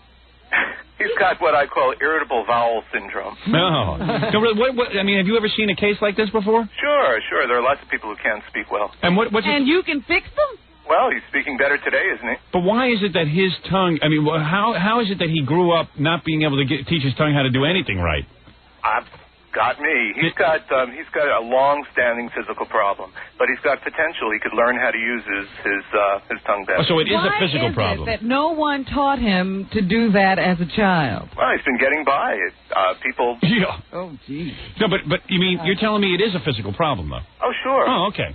And then you can actually train him. Yeah, he can compensate. Yeah. Okay. It's a matter of strengthening those muscles. Howard, you say when I... But Elfin Boy, at this point, do you want to be fixed? I mean, you're becoming so famous. Didn't you get like a fortune to do this video?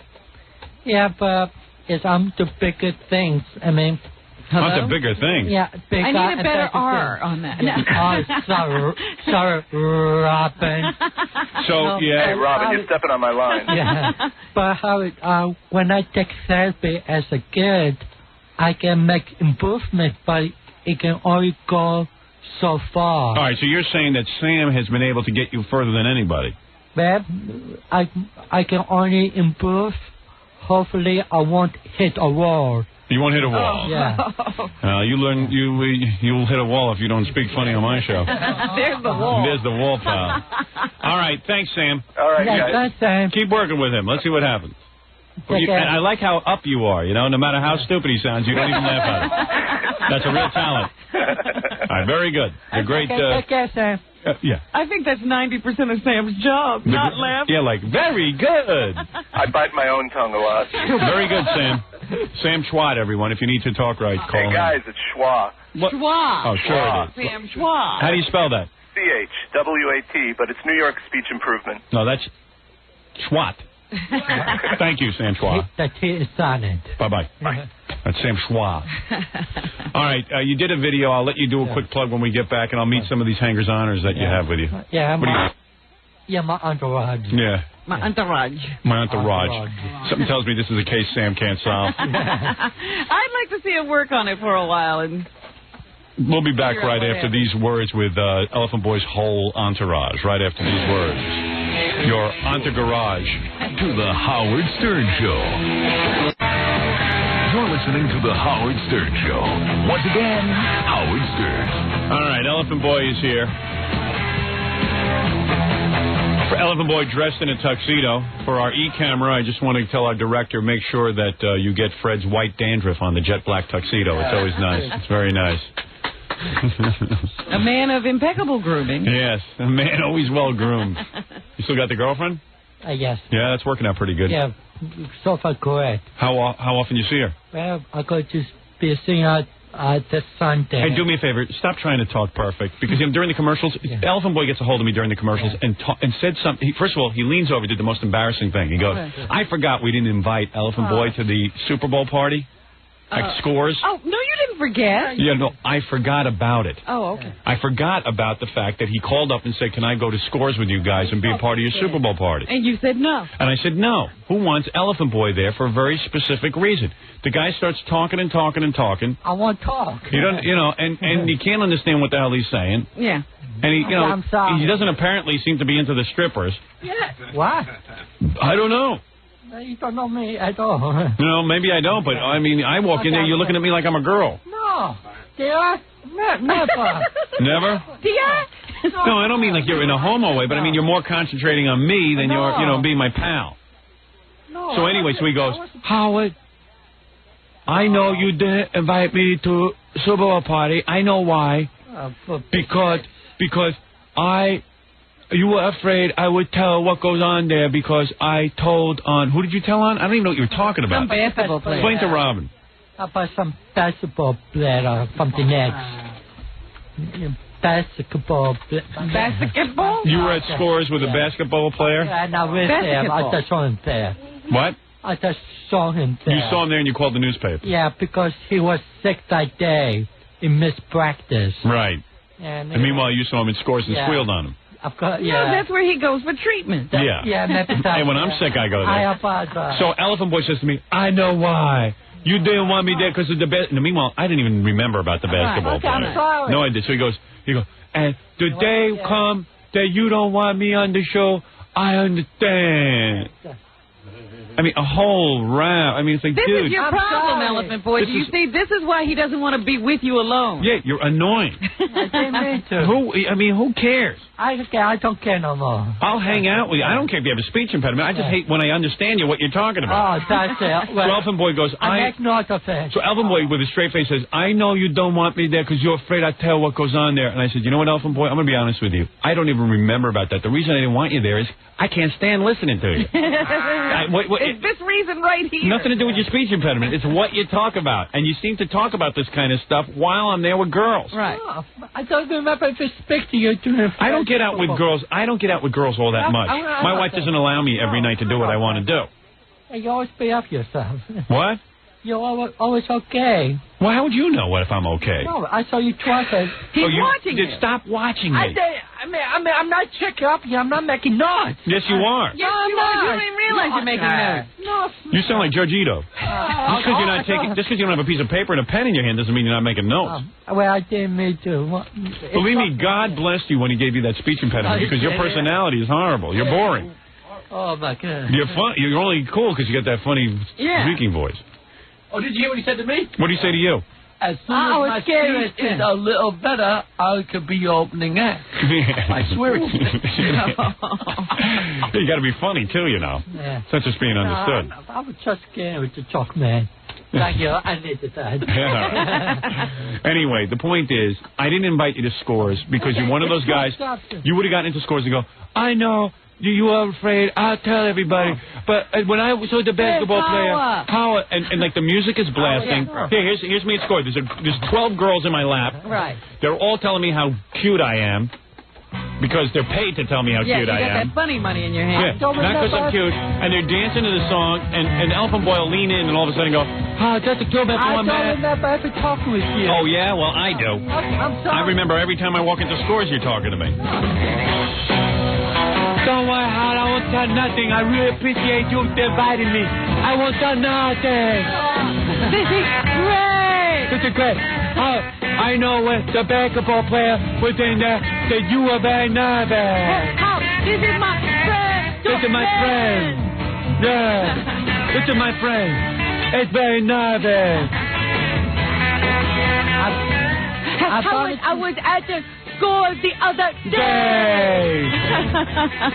Next time I see you there, I won't pay no attention to you. Anyway, okay, good. Anyway, so Fred the Elephant Boy got hired by some guy.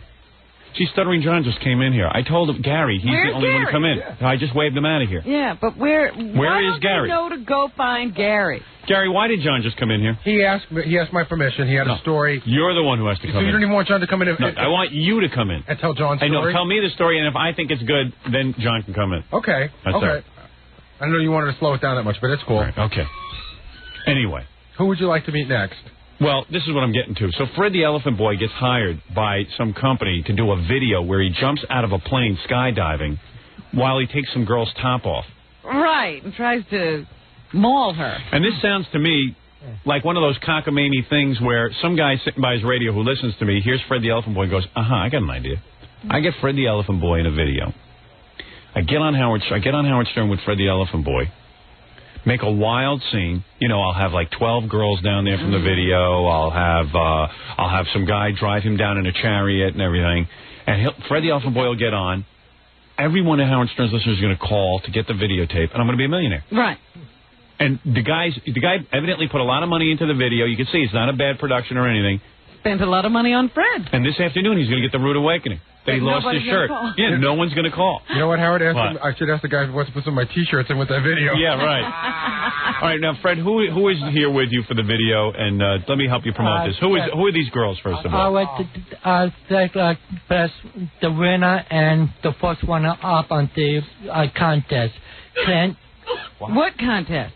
You got that far? I don't even know what he said. You're saying there's a winner in a contest? Yeah. All right, now. All right, let me back. Robin, allow me. If I need... You might have to interpret. You're saying that this video involved a contest. Yeah. All right, what is the contest? The big chest, the big bust contest. All right, the biggest bust contest. Yeah. In other words, a woman with the biggest breast. Yeah. All right, okay. You got to see what they look like. Good thing you didn't pay Sam Twat because he owes you a refund. Yeah, right. All right. I'm on it to know. And what are the girls? The girls all have giant breasts? Just ridiculous, like comic book size. Yeah. All right. I'll bring a bunch of them. All right. Now, are these this one of them is the winner. Yeah.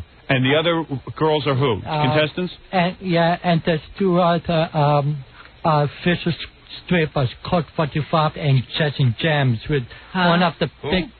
I think I got it. Hold on. Colt 45 and Jesse James, two with the biggest breasts. Two girls, Colt 45 and Jersey James. No, Jesse James. Oh, Jesse James. Jesse James. Oh. Whoa! Look how cute you are. Right here. Is that the winner? That's got to be the winner. In second place. Jesse James. Oh man! All girls who got giant implants. Yeah. Oh my God! Girls, how can you do that to yourselves? Ouch! Look at her. Holy Give her a seat. mackerel! She looks like she's in pain. Now, you're the winner. Mm-hmm. What is your name? Glenda. Glenda James.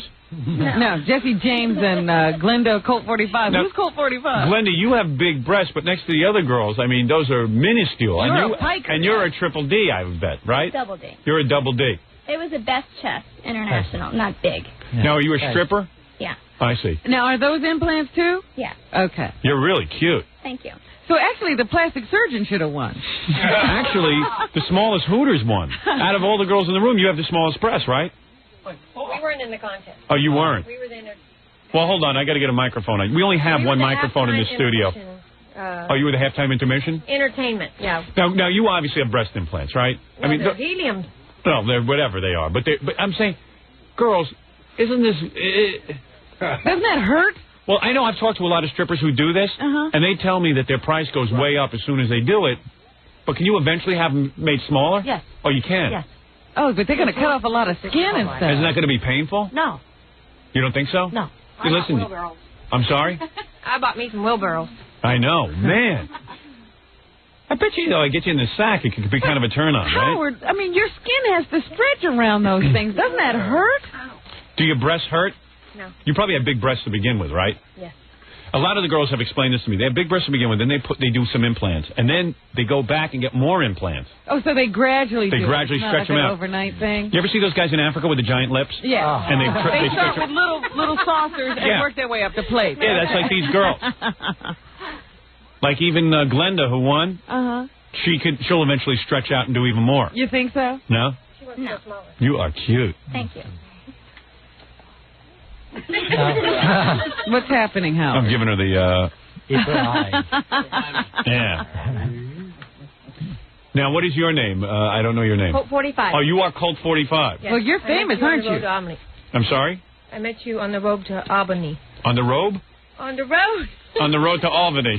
Does she need a speech teacher, too? She has plates in her lips. Very nice. Very nice. Was she at that club? What club? That on the road to Albany? Yeah. Oh, you were dancing? Yes, she was. I was featuring there. Oh, I didn't realize. And what is your name? Jesse James. Oh, you're Jesse James. You girls married or you got boyfriends and stuff? Yeah, you do. No. You don't have a boyfriend? No. We don't, no. You just said yes. When your head goes up and down, that's yes. Yeah, up and down like this is yes. Linda, you must have a boyfriend, right? Yes, I do. You do, huh? Want me to be your boyfriend? Sure. I could be a real good boyfriend. Sugar daddy. Sugar daddy. Deep pockets. And now, what about this lovely woman at the end? Let me see your breasts. Wow, look at the size of your chin. She's an awful little girl. How tall are you? I'm 5 foot. Hey, girls, can you take off the T-shirt so we can see see you in your tops or something? I don't know. Should I? What? Oh, shut up, Ellen. Who the hell asked him anything? It's a Marcos. We have to ask her. Okay. Now, Okay, you're allowed. Oh, shut up, Fred. Boy. Oh, wow. Look at the size of those. You know, you look like Judge Ito's sister. What are you from? Are you Japan? No. She's Filipino, Don't go aren't there. you? Are you Filipino? I'm half. I'm Spanish and Filipino. So you come from the Philippines? Yeah, I was born there and I've lived here for about 20 years. Oh, yeah? Yeah. Look at the size of those cans. Could Gary get out of the way? He's in that girlfriend. I love you if you're listening. Hey, Gary, your head is almost buried. I got to make sure the microphone gets to where it needs to be. That's true. All right. Well, good for you. And how many implant operations have you had? I've only had one. Oh, really? Now look at the size of yours. No, they're not. And guys really get off on that, huh? Oh, yeah. Don't they? Well, if you take them out of their bra, don't they hurt? Like, don't they pull down on your chest? No. No? No. Oh. How do you sleep? Can you sleep on your stomach? Yeah. No. You can sleep on your stomach? Yeah, want to come watch? Yeah. Join me? Yeah. Lay down on the floor right now. Let me see you lay down on the floor like you're sleeping. Her head would never hit Let me see that. How could your head hit the pillow? Well, you have to pile up the pillows just right. All right, let me see. I mean, come on. I want to see you just lay down on your face. Yeah, let me see that. Let me see. Oh, my God, she's doing Hey, she is. Wow, that's like a waterbed. What's in there? Now, when you go to a doctor and you say you want your breasts made that large, does the doctor start arguing with you? Does he say, hey, look, I don't think you should do this. It's dangerous, or it's cosmetically ridiculous? Bring cash, and they say, okay. They do. They never give you a lecture? Is there just one guy that you can go to? What do you think, there's 9 guys that work on her at once? No, but what's in there, Howard? Is that water? That's silicone, right, or water? There's saline. Saline? Yeah. You should make a 3D movie. That would be cool. And those things can come right at you. I'll talk to you about that later. Okay. So you're telling me that you go to the doctor and you say, hey, put these things and I want them. Those are what, Triple H or something? Triple J. Triple J? Yeah. So when you, for Jesse James. So when you, and you go to the guy and he doesn't say, hey, this is ridiculous, they're too huge? No.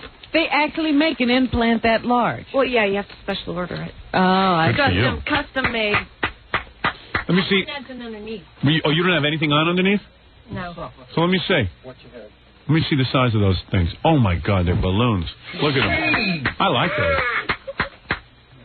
Wow. Again, I can't see. And we need to see. Oh, my goodness. Right. Oh, my... Any of you girls have any vagina work done? No? Look at that. No. You're beautiful, then. Right. Robert, this gonna make yours like a pancake. Yes, that's true. That's Yeah. true, Elephant Boy. Wow, look at the size of those. You guys believe how big those are? Jeez. Wow. They look like they move very naturally, though. They do. They are natural. Yeah. Those are real? No, they're not. Be honest. Who's bigger? Yeah, I was going to say that. Who's bigger? I think Jesse James is bigger. Break. Wow, Jesse James. Look at the size of those things. Wow, And Jesse James, you're a pretty skinny girl to have big breasts like that. Arms. Yeah, right. Well, that's certainly interesting. So what are you saying, Elephant Boy? These girls are all... Hey, put your shirt back on. I'm going to come over there and milk you. I don't know how Glenda won the biggest breast contest with girls like this in the room. Best breast. Oh, best breast. Yeah, you do have pretty good breasts. International. Hey, Glenda, does that dress come off, or do you keep that on? Is there a bikini thing under there? Let me see. Yeah, wow. How old are you? 24. 24? Mm-hmm. Too young. You're a child. I want to protect her. Hey, Elephant Boy. Yo. All right, and what do? You skydive with these girls? Well, I skydived with one of the girls of the contest just like here today. Oh, I see. And you took her top off midair? Yeah. I see. And you are strapped to the back of another skydiver. Right, yeah.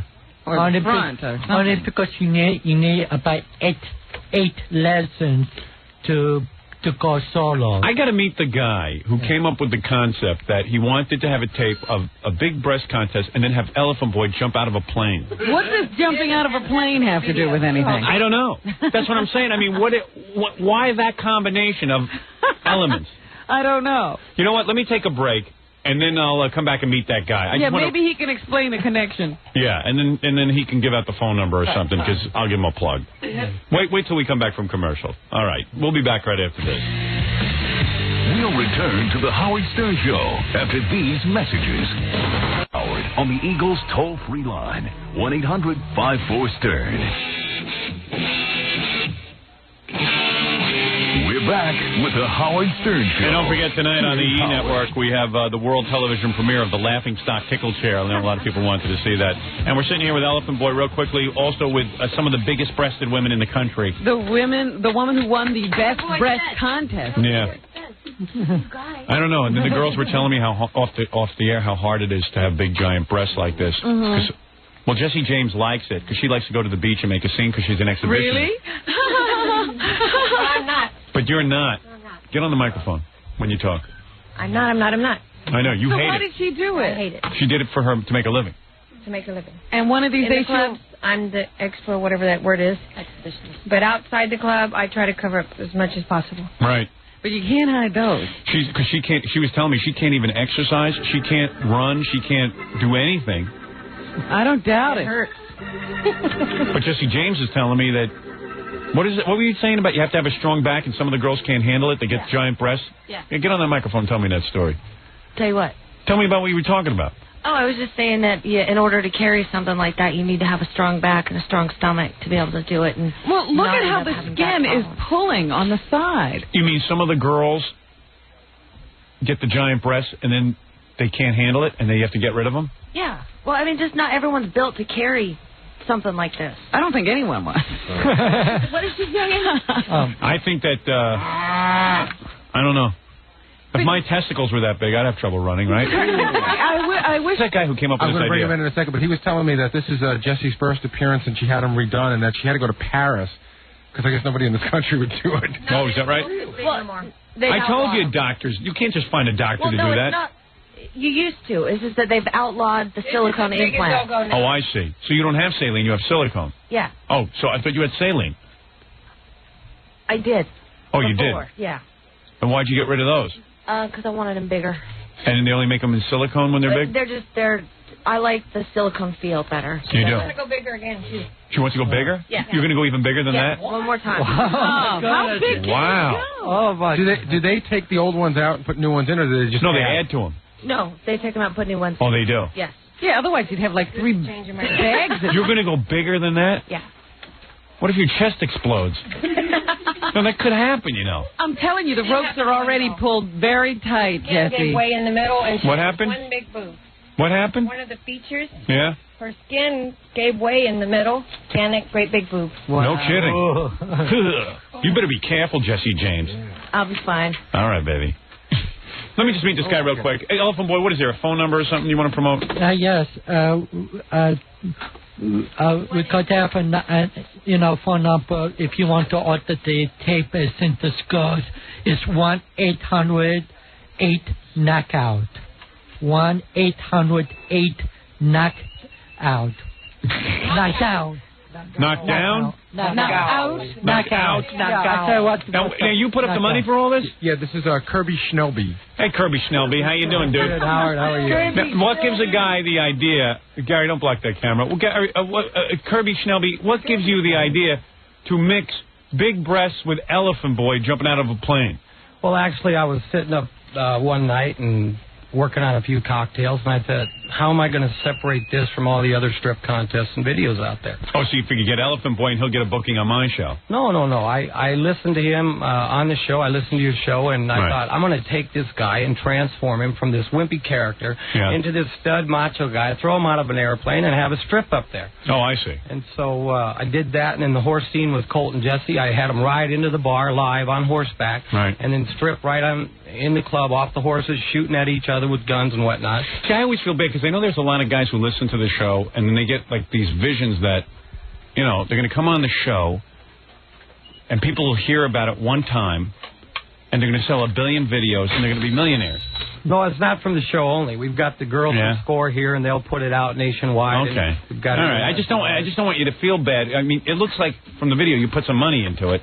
I don't remember the transformation from nerdy guy to stud. Yeah, I know. We saw the. Yeah, I didn't see the stud thing, but I hear what you're saying. You want to get Elephant Boy in there some way, and you push them out of a plane. That was the concept. What? He's a stud. Elephant Boy stud. Elephant Boy stud. This is such a great studio, isn't it? Yeah. People come in and no one can hear my mic. You're yelling. I don't know why I bother coming in here. Anyway, Anyway, give the number 1-800-KNOCKOUT. 8-KNOCKOUT. 1-800-8-KNOCKOUT. KN? KNOCKOUT. Knockout. All right. 1-800-8-KNOCKOUT.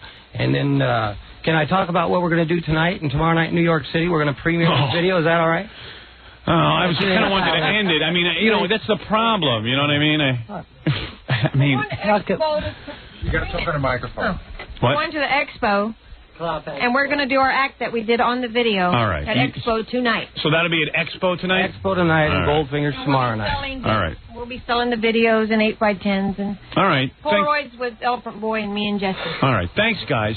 All right. Well, thank you all for coming in. Thank you, Howard. All right. Elephant Boy, stay here a second. I want to talk to you. All right. Bye, everyone. You know, I think it's pretty funny, though, that guy, like, sits around listening to the radio, and then he thinks he came up with $1 million idea. I know. That's what I'm afraid of. You know, Elephant Boy, you got paid already, right? Yeah. Okay. I mean, you know, these guys have these visions of grandeur, you know what I mean? Where we advertise in other areas. I understand. All right. You know, I mean, I always thought it was wacky when Jackie would make those mugs, but, you know, this is like... But they're acting as if they've got Kevin Costner in Elephant Boy. Like, you know, everybody's going to run out and get this Kevin Costner video. Howard, yeah, I know. This is not like Chocolate Central. Right. But even like this morning, they were over at... You know, a hotel that I know costs a ton of money. Yeah. They rented this tuxedo for Fred and hired a makeup person. I mean, they're spending a lot of money. I know. That does not get paid. Yeah, right. Okay. Well, anyway. This is some of the wackiness that goes on. Okay. All right, Elephant Boy. Good luck with all your... I see you got whole new friends. Oh, yeah, and also one more thing. And this Sunday, I will be in Cleveland at the car show at the Civic Center this Sunday. Are you getting paid for that? It's from the radio station. They put me up in a hotel room. I see my girlfriend. Oh, you're not even getting paid. You just get a hotel room. I got to talk to them. Where I got to make money off the tape. Elephant Boy makes the worst deals for himself. I told Fred a million times that I would be more than happy to act as agent for him for free. Right. Said, tell him to call me, and I'll get you some money, but he never does. I know. He's happy. He's just happy they're going to fly him down to Cleveland. You can actually get paid. Yeah. At this point, the Cleveland radio station knows that Fred will do anything to get there. Yeah. That's where he gets sex. So he can get some sex from that girl. Yeah, well, maybe that's good enough. Okay, Elephant Boy, I got to move along. I have other people here. All right, thank you. Bye-bye. That's Elephant Boy and his new video in a tuxedo. Poor bastard. With the dandruff. All right, with the dandruff. We'll be right back. More to come when the Howard Stern Show returns in a moment. 7-1, the Eagles. You're listening to the Howard Stern Show. Hey, this Howard Stern. Hey, remember that girl who called me about 2 weeks ago? She just called us on the phone and said she wanted to get another girl. Yeah, she said she and her husband had been discussing it. He got her to believe it was her idea, and now she was looking for another girl. Yeah, this was her. I'll play a little tape so I'll refresh your memory. You sound cute. Yeah, maybe. Are you a good-looking girl?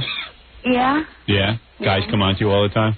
Yeah, I wrote a letter, but it was a little too hot, I think. What about how you wanted to get it on with me? No, I wanted to have a threesome. What, with a girl? Yeah, with my husband. Oh, you're married. Yeah. And have you ever been with a woman before? No. You got big breasts? Yeah, Caesar D's. Oofa. So it's your idea? You want to be with another girl? Yeah.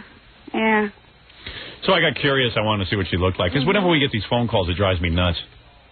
You wanted to see if she was really good and who this husband is who's going to get your fantasy. Yeah, well, the husband doesn't want to come in, but... I was just looking at her again. Yeah, is she nice? Well, you know, she's probably around, I'd say, in her middle 30s or so. Yeah. But she had an arm sling on, so I didn't really notice. And then I was thinking of the tape. She's got to have D's, and, you know, they look pretty normal. They're not... She's in an arm sling, huh? Yeah. But it's not like, you know, it's not like a whole sling. It's just like a piece of fabric. Right. Like a hippie arm What sling. happened to her? I said, what happened to you? She said it was a long story. It's been going on for a long time. Wow. But she does have really great... No, bring her in. Okay. The husband doesn't want to be seen, huh? Yeah. Interesting. What's he going to run for president someday? I don't know.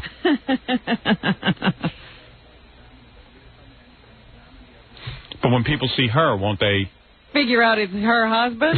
I don't know. I got to ask her that. He's a brain surgeon, obviously. I don't know. Ruin his reputation. Yeah. Love these guys. Yeah, you go. I just want to see the wife. I don't care. She sounded good on the phone. All I know is I like to see what guy gets these women to do this. Yeah. And how come I can't? I tried the other night. I asked my wife, hey, I said, I think I can get a girl to do stuff to you. She was like, you could? I go, yeah. She goes, I don't want it. I said, what do you mean you don't want it? I can make that happen. You won't have to do anything. What happened? Can I make a producer's decision? Yeah. And she doesn't want to be on the E! show. She doesn't want to bring her husband in. And you know what? We're like sort of behind. And I told her if she didn't want to be on the E! show, I was going to send her home. Oh. You know, she said, well, I thought, I don't want All right, so she doesn't have to be on the E! show. Okay. She came all the way down. All here. right. Let me take a look. Well, from now on, people realize we do the E! show. Yeah. Don't come down here if you don't want to be on. Kind of sucks. Yeah, you're all so bold and wild until you see TV cameras. Yeah. See, I act like a jerk on TV every day. Hey, how you doing? I'm sorry. That's all right. You didn't realize. What are you in a sling for? That's the most unsexy look I have ever seen. I know. Well, let me take this off first. All right. I've got a nerve injury, and I'm in pain. What? I got a nerve injury. Oh, do you? And I hurt all the time. That doesn't sound very sexy for a girl. No, it's not. You do have a big chest, though. I'll tell you that. Yeah. Let me see. Let me see what's going on. Well, not compared to what you just had in here. Yeah, that's all right. Yeah, take a seat. You're in pain. What happened? Your husband threw you down the stairs or something? Oh. Well, you are nervous. Yeah. Your face is starting to twitch. Is it? Yeah. That's kind of cool. Let me watch that for a while. Wow. I love when people's faces twitch. Not a poker player, are you? No. No. That's not what you call a poker face. You want a girl real bad, huh? Yeah. All you got to do is wear that top and run around the street. Some girl will pick you up. Yeah, you don't need our help. Are you twitching everywhere? Huh? Gary?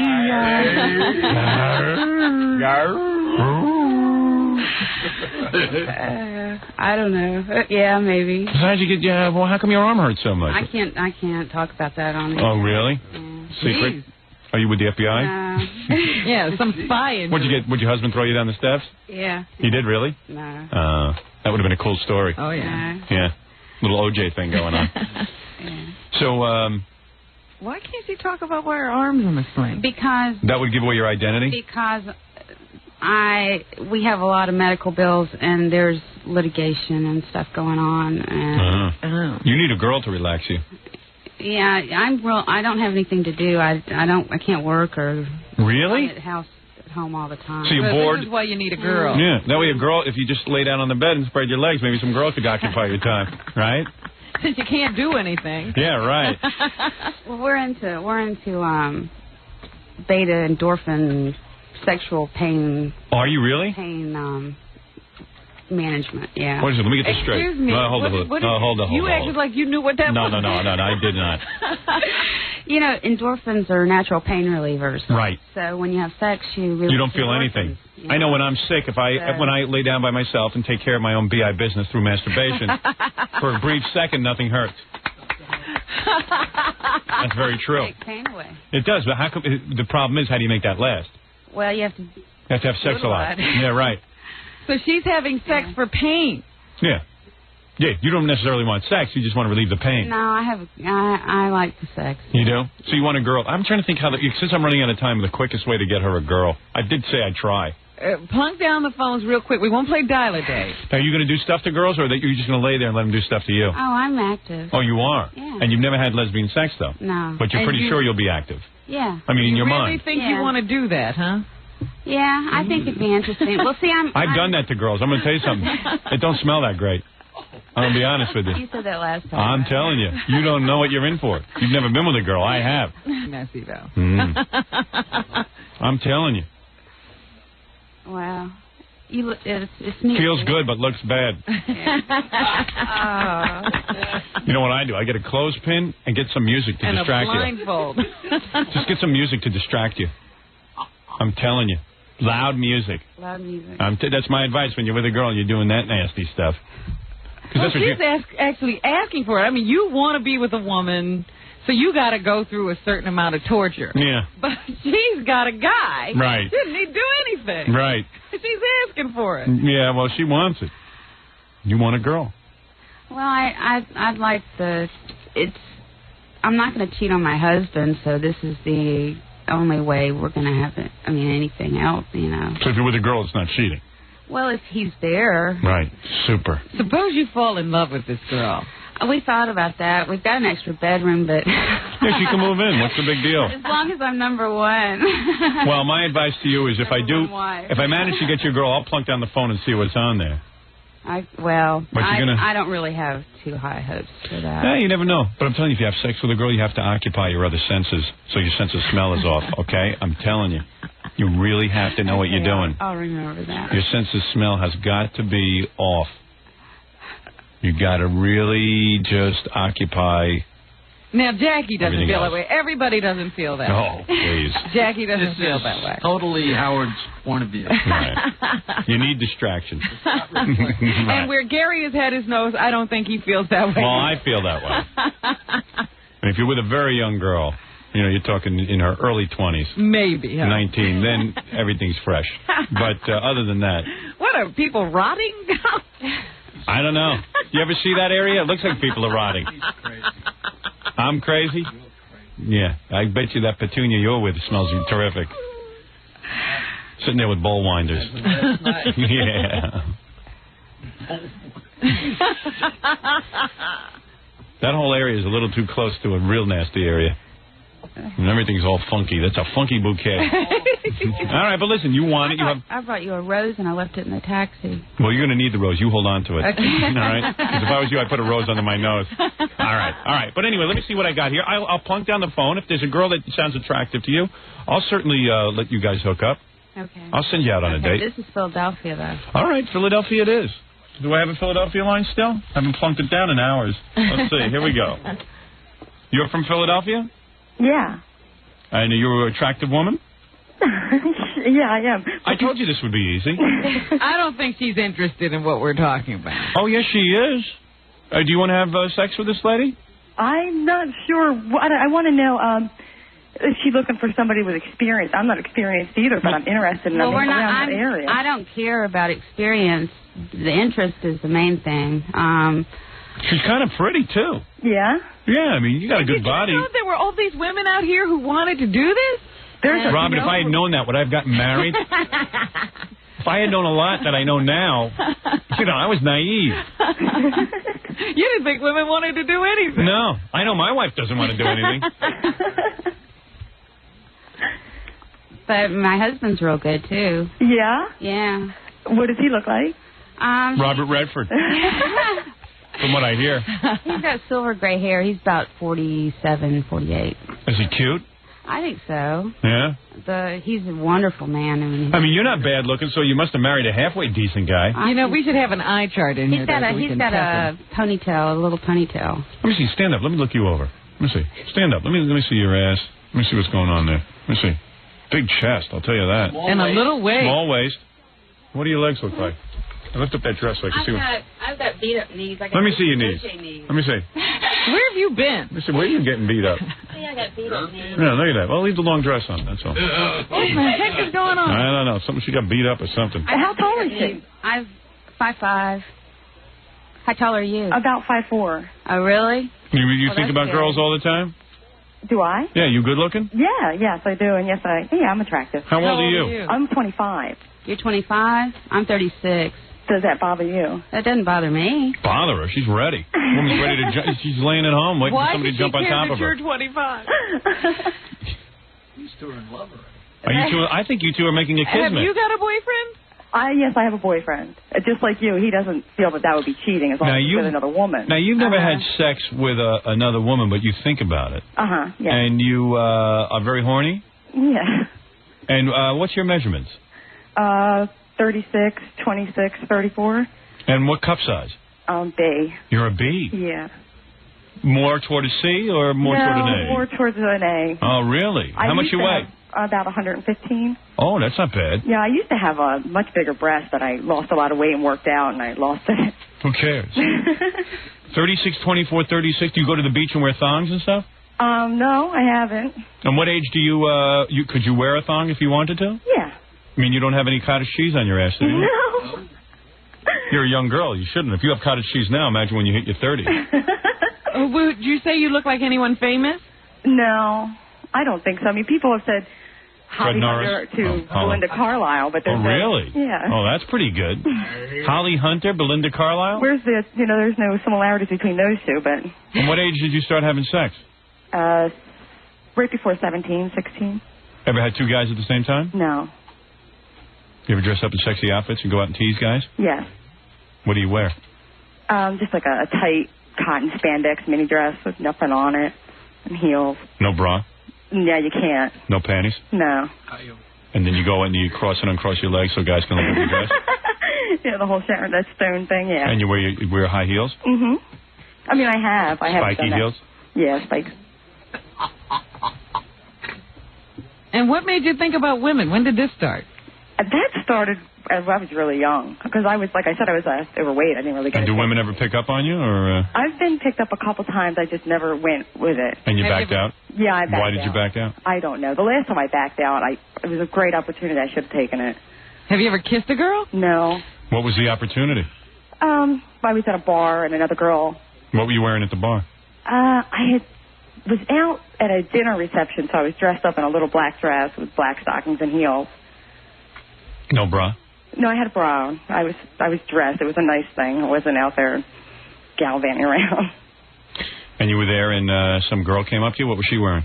She had on a pair of jeans and a white button-down blouse, and she was there with a guy that was a friend of hers. And she was really hot? She was really cute. What'd she look like? She was a little bit shorter than me with long blonde hair. Big chest? Yeah, she was pretty big. C, maybe like a C pushing a D. And how did she come on to you? Well, we just started talking, and the guy she was with said, you really need to get to know this person. She's really nice. And, and the way he was saying it, I just kind of picked up on it. Yeah. And I brought it up to her, and she said she felt the same way I did. We were both looking for, like, the mentor. Neither one of us were experienced at it. Mm-hmm. So it just kind of just didn't happen. You sound ready. What are you wearing right now? Right now, a black spandex tank top and a pair of tea-back underwear. Tea-back underwear? What the hell is that? A thong, I guess. Oh, a thong. You are wearing a thong. Yeah. You're in a thong and a spandex, and like, is your stomach exposed? Oh, a little bit, yeah. Is it flat and hard? Yeah, I just got them working out. Oh, you bitch. You little bad, dirty whore. Oh, That's right. That's right. Nasty. No. Filthy girl, aren't you? All right. So now let me ask a question, because she has a boyfriend too. Now, you were looking for somebody to have sex with both you and your husband? Right. You're going to want to be with her husband too? I'd have to really... Like maybe you check her out, and if yeah, I thought we could get together and spend some... And then if you're not interested, you just go your separate ways. Yeah. No harm, no foul. Yeah. I'd have to, you think twice about the husband association too. I mean, I would like to try this out first, and then... like the two girls alone. Yeah, that's the way it's usually done, It really is. I know a lot about this. Just you two and the E-camera. That's usually the way it's done. So, yeah, maybe you two ought to, like, exchange pictures first or something to see if you're physically attracted to one another. Yeah, write letters or something like that. Okay. Yeah, I can set that up. Okay. And then if you want, you can meet. Okay. I was going to call in the day she called originally. Where's the strangest place you ever had sex? And don't say in the butt. No. Driving down the highway. While the car was moving? Yeah. And who was driving? My boyfriend. Your boyfriend was driving? Mm-hmm. And you did something nice for him? Would you put your head in his lap? No, I sat on him. You sat on top of him while he drove? It was crazy. They should have beat you like Rodney King. And you did that, huh? Yeah, we did that. Did you undress in the car? I had a skirt on. With no underpants? Yeah. The underpants business must be going on. I know. Under. Underpants are almost non-extinct. Or extinct, rather. Not non-extinct. What the hell, I'm busy with love. You paint your toenails? Yes. You got pretty feet? Yes. People have told me I have very pretty feet. All right. Well, good for you. So what? Who cares? I'm sure they're not as pretty as yours, Howard, I've heard. The guy was driving, and what'd you do? You pulled his pants down while he was driving? Yeah. And you climbed on top of him while the car was moving? Yeah. And did he continue to drive? Looking at the people behind us. And the no people kidding. And the glass was clear? Yes. It's on the air? Route 30. Really? I thought it was I-69. Hey, you're kind of cute. I like better in the springtime when I get tan and I'm yeah, trying to lose some weight. You look pretty good. Because I'm in pain all the time, and so I don't. You're kind of a bummer. With the pain all the time, Ralph. I know, but I make the best of it. I'm here. She's still thinking about sex, though, even if she's in pain. You think she'd be worried about her pain? Yeah, and I still, I try to look good. Yeah, you look good. You got big cans. How bad could you look? And your hair's real nice, too. All right, you two. I'll put you on hold. And I'll set you up with the sister of Sappho here. All right? And you two might become full-fledged lesbos. Okay, Howard. Well, it was nice meeting you. Okay. All right, hold on. She sounded pretty nice. See, I told you I'd hook you up. What's the matter? You not happy? I am. I'm still a little nervous. Oh, calm down. With that bad arm, can you still have sex with yourself? I'm right-handed. Oh, you are. Good for you. She seems a little depressed, don't she? Yeah, I get the feeling she's having a real good time. Yeah. All right. Well, I got you a girl. What's the matter? That's what you came down for. Yeah. And you have to meet my neighbor. My neighbor's with me. He's king of all archives. Oh, really? Yeah. I don't want to meet your neighbor. Is he a guy? Will you sign his book? Yeah, I'll sign his book. All right, take it easy. You're so sick. He'd really like it. All right. Now, she's got a boyfriend. Would you be willing to? No, you're not going to. Probably not that, so I don't know. That'll work out. We'll see. All right. We'll see. I mean, I can't. Already we've hit a roadblock. She's given me about 900 different things, certain things I have to hit. It's like... It's kind of difficult. I get her a girl, 26, wearing a thong and a little bippy shirt. Yeah. She looks like Holly Hunter. How bad is that? All right, so she wants to have sex with you alone first before your husband joins in. Yeah, not everybody wants your husband, Yeah, no offense. Looks like you don't even want your husband that much. Let's be honest. Yeah, sure you do. That's why you're dreaming about girls. He's so wonderful. He's so great, you're dreaming about women. Yeah, good. He's such a turn on. I'm trying. Well, we've been married for 14 years. I'm trying to head off the 17-year itch. Yeah. So I feel if I provide him with something. Trust me, it's too late. Oh, he's such a catch. You got to hold on to him. Yeah, he ain't going anywhere. Who's looking at him? All right, listen. Good luck with your girlfriend. Let me know what happens. Give me a call. I will. And we'll take a break, and I'll sign your friend's stupid book. Okay, all right? Thank you. Right after these words. You're listening to The Howard Stern Show. More after this. Fort Worth, Dallas. Howard Stern Morning. You're right. All day. 97.1 The Eagle. Yeah. We're back with The Howard Stern Show. And tonight on the E! Show, the Laughing Stock Tickle Chair. I only mention that because it's the world premiere. We're pretty excited about that. No one has ever seen our actual tickling chair. Watch when we get some stripper in the chair and tickle her. In the chair. Well, watch while we try to figure out the chair. Yeah, watch how the chair doesn't work. Watch how she easily pulls her feet out of it. Wriggles right out of the chair. Well, anyway. It's fun. Now we got that big piece of wood back there. I know. And you know what? We might as well get rid of it because there's no room in my office. Robin sits on the arm of the chair. Yeah, Robin sits on the arm of the chair every day when we talk. Tweaked by those little brackets. I know. You seem to like it on there. Anyway, so see the world premiere of the Laughing Stock Tickle Chair. Now, yeah, I do have a goofy-looking office. I had an important meeting back there the other day, and there's a big, giant stockade chair for women. We're going to do the news for you. There was something I wanted to play for you. I'll have to wait till Monday, though. Yeah, because we're running out of time. We never got to play Daniel Carver's message this week. And we never got to play the O.J. Simpson stuff and all that stuff. And I even had some other cool stuff that I don't even want to tell you what it is. But anyway, this O.J., I know you're going to talk about O.J. This O.J. trial now is becoming more and more fascinating to me, and I'll tell you why in a nutshell. It's fascinating to me because the guy on trial, O.J. Simpson, I don't think he's going to go to jail. I think all his lawyers are going to go to jail. They're finding out so much stuff. It is not good to be an O.J. trial lawyer at this point. And the guys who were taking the witness stand, I mean, I can't imagine what anybody's motivation is to take a witness, to become a witness. To become a witness. Because, boy, do they pull your life apart. Yeah. That's what I'm going to talk about today. Ron Shipp, they're trying to claim he's doing this for some motive like getting in the movies. I don't buy it. I don't think so. Who would go through this? No one. Just to be in the movies, to have your whole life dragged across the screen of a TV. And it's not a life that you really want to admit to. You made a lot of mistakes. Yeah, but basically your life was running and getting the license plate numbers of good-looking girls' cars so O.J. could call them. And you could play tennis. On his tennis court and bring your friends to see his trophies. I say go to a public tennis court, play tennis. And go to a museum. Yeah, and skip getting license, using your job to get license plates, license plate identification numbers and phone numbers and addresses for O.J.'s good-looking girls. Have a little dignity. Yeah, that's weird. Don't let O.J. use you.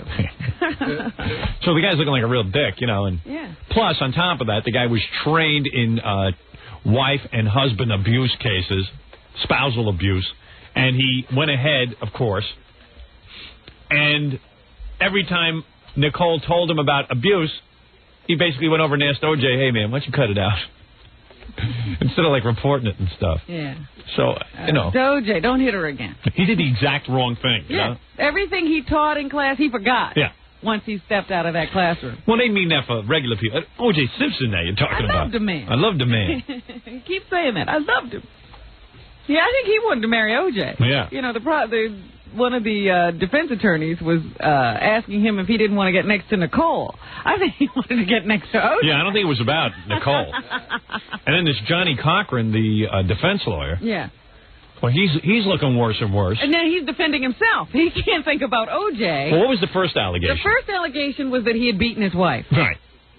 Now, she refuses to say that he didn't. Now, he claims that he didn't, and if you talk to her, this is what he told all the reporters the very day the story came out, because apparently when they divorced, in the papers, she accused him of roughing her up. Right. Grabbing her, choking her, something, hitting her. Yeah. And when they talked to him that day after the story came out, he says that never happened. A lot of times in a divorce case, things are said in order to, get a settlement or whatever. But if you talk to her, she'll deny it. So they talked to her. She said, I'm not denying anything. Yeah. And then, of course, the new allegation is... Yeah, now he has a secret family. Secret family that he got from one of his clients getting a divorce, and he made love to her. This woman came to him for, I guess, divorce advice. And he was handling the divorce, and he started coming over and sleeping with her. And I guess he took care of her for a long time. And they say she looks just like Nicole Simpson. Women always fall in love with their divorce attorney. They always do. It doesn't even matter what they look like. I wouldn't say always. That's a hasty generalization. Hasty generalization I'll back up and prove if called into court. I'm telling you, they all do. But they're going through a miserable time with their ex-husbands. It's getting real ugly. They go to see this guy, and this guy says, don't worry, I'll take care of it. And that's, so great when this guy says that he becomes, the focus in their life, and they're calling him every minute. Yeah. I have indisputable proof that good-looking women will fall for ugly guys. Any attorney who's going to handle their divorce. I'm telling you, I have indisputable proof. And I'm telling you, I don't care what shape the lawyer's in. He could be blind, crippled, and crazy. Right. It don't make a difference. Could have any problem. If he can handle a divorce, he's in. Could have an eating disorder. Whatever. Don't make a difference. So the point is, Johnny Cochran went from being a $700 an hour attorney to now being a guy of, I don't know, a guy who maybe they can throw him in jail. I don't know. Wife abuse. Secret families. Having sex with a client.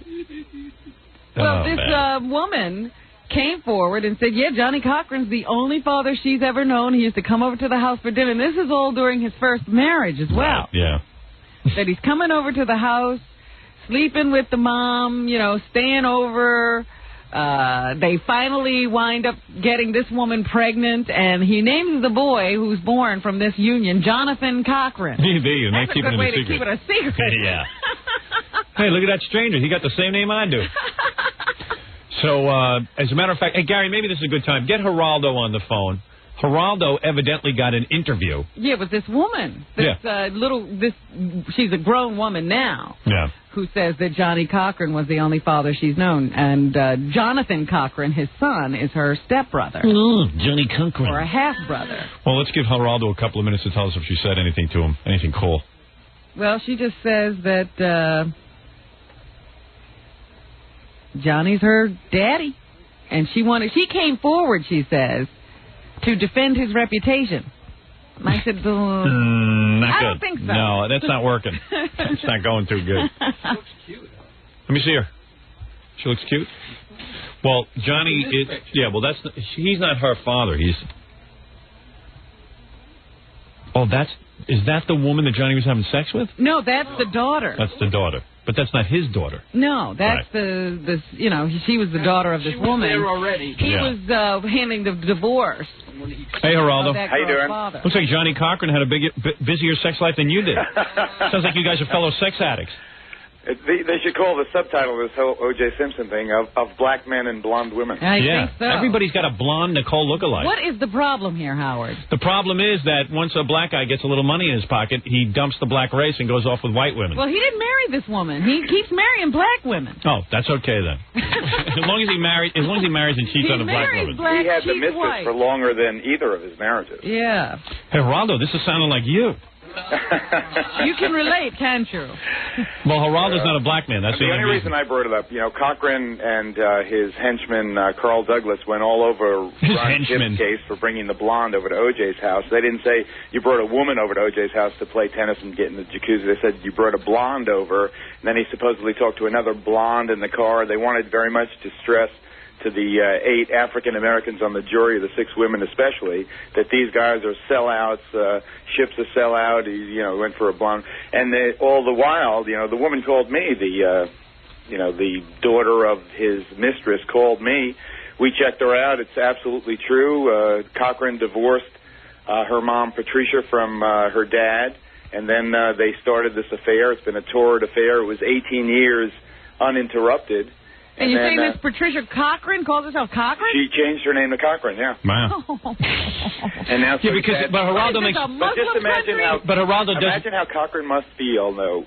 Here, all this time, they're telling these yarns, they're spinning these tales when he's got this deep, dark, or deep blonde secret. He's got a better story than O.J. Everyone's sitting going, boy, what a life this O.J.'s having. Meanwhile, Cochran... He's got the life, too. You know what I just said? I almost called you O.J. You know what I almost said, Heraldo? About the $700? Yeah, I said, yeah. 70 cents. Well, I said, well, here's a guy who's like, he could end up in jail after this trial. If we keep going. I asked our mutual legal guru, Dominic Barbaro, whether it was a violation of the canon of ethics to sleep with your divorce client. He said, definitely now. He didn't know what the law was back in the early 70s when it started. Yeah, right. So it'll be interesting to see how they play this out, or whether Johnny's going to comment. I know they went ballistic yesterday. How could he think this wouldn't surface, Johnny? These guys all walk around in the world thinking they're smarter than everyone else, but nobody will catch them. Johnny Cochran will get away with it because it's the same reason Marion Barry gets reelected in Washington. I know that, at some point you're going to start reading a lot of black ministers are going to come out and start saying, hey, the reason they're picked, this is an attack on a successful black man who's a lawyer, and but meanwhile he's done all this stuff. Yeah. It's clear, and you must live with terror when you have something like this in your pocket when you're talking about everybody else doing exactly what you're doing. Hey, Heraldo, are you saying this affair even spanned the second marriage? It was almost the entire first marriage. It was the hiatus between the first and second marriage. It went into the second marriage. And there are reports that he's still supporting her to this very day, and that they'd seen each other very, very recently. Hey, Heraldo, good thing you didn't become a lawyer. I am a lawyer. I know. I mean, imagine with your pay.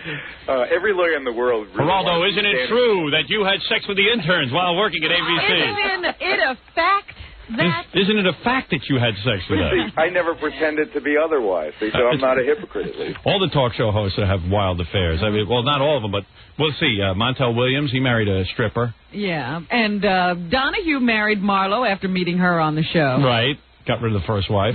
Oh, he claims she got rid of him. I don't know. Right. That's a tough one. But Geraldo's got the best past sex life out of everybody.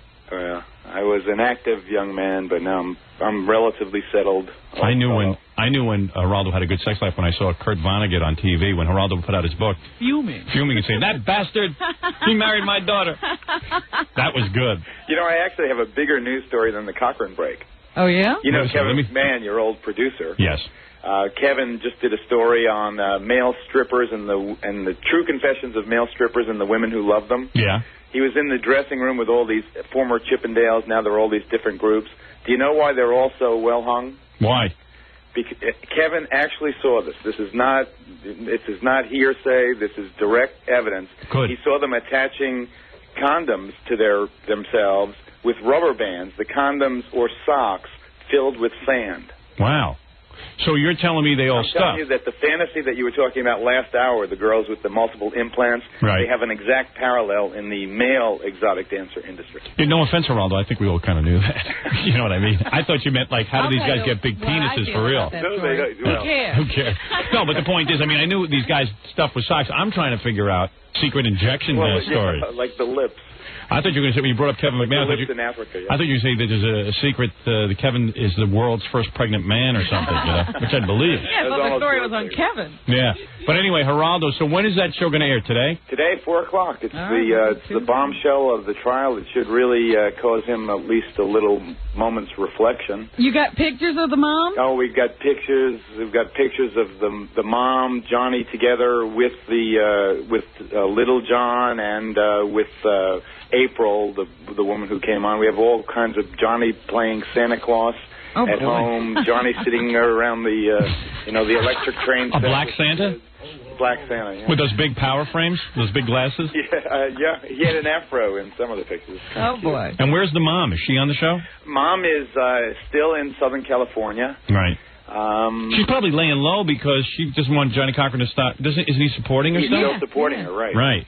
And the daughter came forward saying she thought she was helping Johnny Cochran? Well, her initial reaction when reading the first wife's charge that Johnny had beaten her was to defend her father. My father never beat my mother, his mistress. Good boy.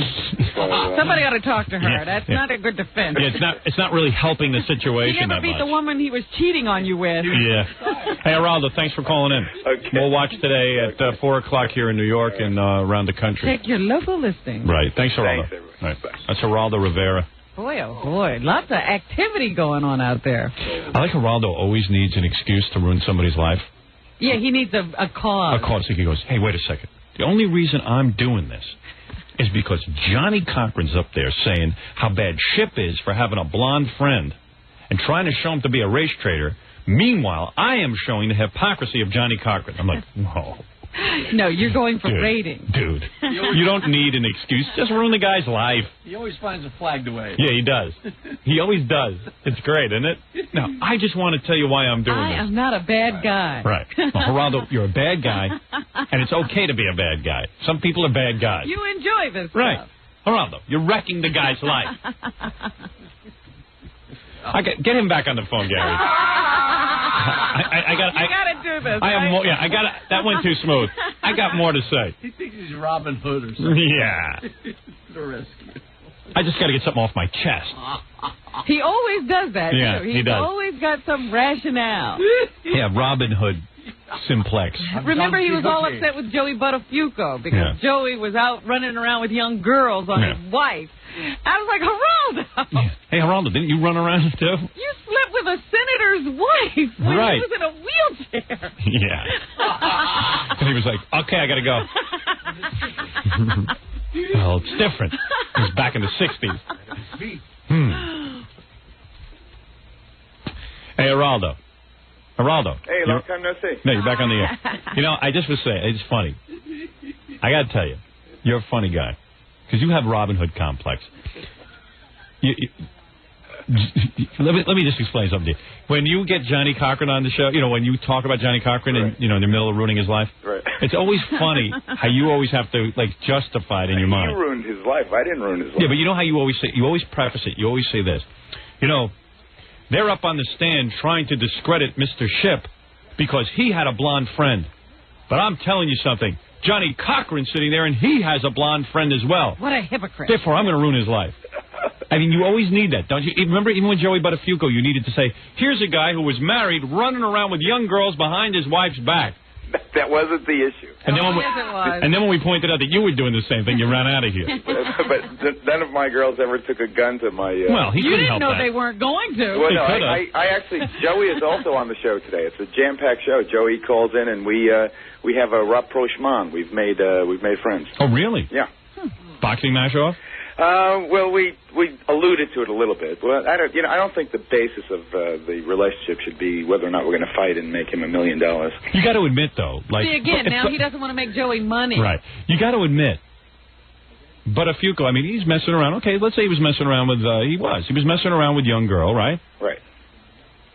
But he didn't know she was going to shoot Mary Jo. No. Well, that's what came out. That could have happened to you, though. I put him on to indicate that now there was some proof that he was telling the truth when he said Mary Jo was lying about his involvement in the plot to assassinate Mary Jo. And so that could have happened to you just as well back in the 60s and 70s when. And if that's not bad enough, what about the Senator Javits thing? Yeah. No. You remember when you were having sex? Oh, now it's my life is being ruined by remember ruthlessly. Remember when Senator Javits was in a wheelchair hooked up to a pipe? Poor guy with Lou Gehrig's disease. Yeah, he was like, and then you were in the other room with his wife, his young wife. That Heraldo, I'll get him. If Johnny Cochran just had played it straight and had not foisted himself upon the world stage as the most sanctimonious and self-righteous person in Los Angeles, I would not have done this story. You really wouldn't have. You feel justified. You feel justified in what you're doing. Well, I believe that the fact that the newspapers are picking up the story and the fact that you guys are so interested in it is an indication of the fact that it's news. Yeah, so why don't you just say, hey, look, I'm doing this for ratings. But it was news whether the papers picked it up or not. Yeah. I think that all right. Hypocrisy is the one thing that people do not abide. He's like the knight standing on. I love it. All right, listen to me. You go back to. I think you took a couple of blows to the head in that boxing ring of yours. I actually got beat up yesterday by some It sounds it. All right, listen, Heraldo. I'll speak to you later. Okay. Goodbye. There he is, saving the world. Making the world safe. Yeah, go do your accidental show.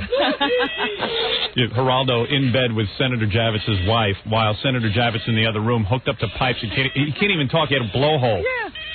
That friggin' spick. I'll get his ass. 9,000 publicists. Oh, the paper's picked up on it. Yeah. Where's that friggin' spick? That Jew spick. Taking my wife. For God's sakes, I can hear her moaning in the next room. No matter how loud these machines are, I can still hear her moaning. The sound of my own breathing doesn't drown out her moaning. Friggin' hubcap stealing bastard takes my wife. Heraldo. Yeah. You know, Senator Javits is a great man.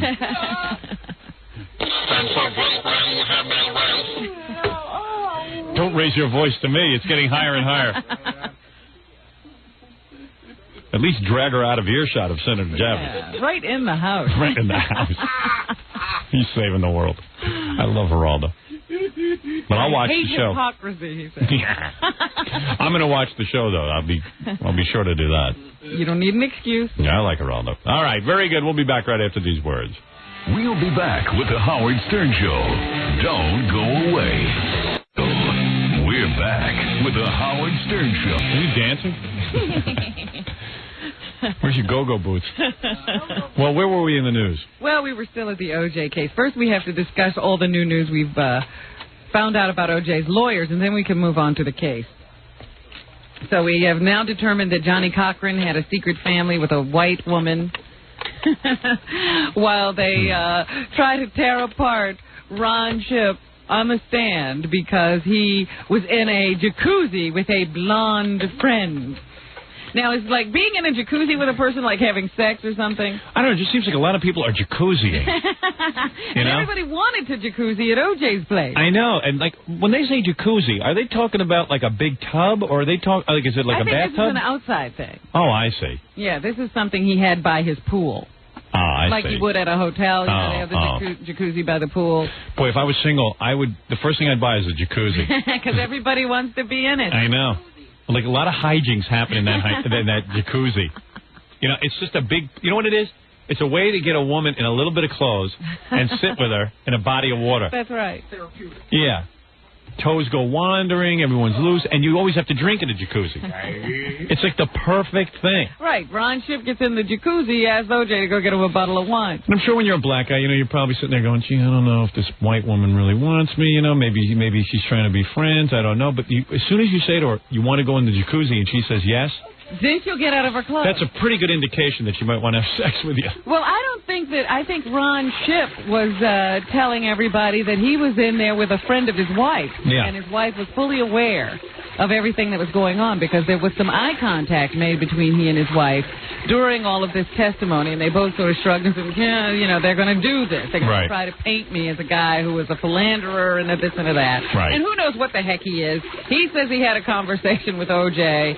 about dreams he had of killing Nicole, and that's what he wanted to testify to. Yeah. So yesterday, it was the defense's turn to try to rip him apart in the eyes of the jury, and here is Carl Douglas once again with Ron Schiff. Wasn't there occasion, sir, when you came to the academy with alcohol on your breath? Yes, there was. Didn't you receive a discipline as a result of that conduct? Yes, I did. Yeah. What was that discipline? I received 15 days suspension. What year was that? It was 1988, I believe. And then once again, Carl Douglas and Ron Schiff. Are you saying by that you have not been drunk since 1989? Yeah. No, I'm saying, to me, a drinking problem, and let me explain this. When I did have a drinking problem, I was the one that told myself, according to all my friends and family, everybody was shocked. It was me. It was my standards. I respect that, but my question is, you still have gotten drunk since 89, haven't you? I'd say yes. Yeah. And what's wrong with that? What's that got to do with any of the testimony? Yeah, that's like saying, O.J. now says he didn't kill Nicole, but wasn't he a wife beater? Therefore, can we believe the word of a wife beater? I mean, that's the same logic. Absolutely. So, who cares? Quite frankly, who even cares? O.J. by saying just because a man beat his wife doesn't mean he murdered her. And who even cares about any of this testimony? Ito shouldn't have allowed any of it. Because what's he really saying? Oh, O.J. had a dream. Who cares? Blood in the car, blood on the socks, O.J. with no alibi, history of wife abuse. Basically, get him out. You have to also create the impression that the man was capable of doing this because you don't have a smoking gun. The other thing that Ron Schiff said, they tried to imply that he did this for notoriety, he did this for any number of reasons except for the truth. That it's the truth. So here he is when he was asked by Carl Douglas about money for his participation in the writing of a book. I personally felt it was blood money. I didn't want any part of it. Except for the money that went to Justin and Sydney. And the money that went to Justin and Sydney is the money that went directly to them from Sheila Weller, part of the book. See? That's pretty honorable. I think this guy's 100% credible. He did not want any money from this. He didn't want Nicole's blood on his hands. But you know what's weird? Like, then you watch CNN and they have that lady come on, the analyst. And she said they diffused him. Yeah, and I'm like, whoa. But in what see, way? you know what? When you listen to those attorneys analyze what's going on, you know just what's going to happen on a jury. She was swayed. Right. The other guy they had there wasn't. Right. So that's what's happening, and that's what's going to happen in the jury room. Some people will believe this man, and some people will say, well, wait a minute, he had a drinking problem. What idiot's going to believe that? Van Susteren did. Yeah. Well, she's an idiot. She gets on, after every day, she goes, well, the prosecution won today. Whoever goes last, she says won. Right. And that's what I'm saying. There are people in the jury like her. Yeah.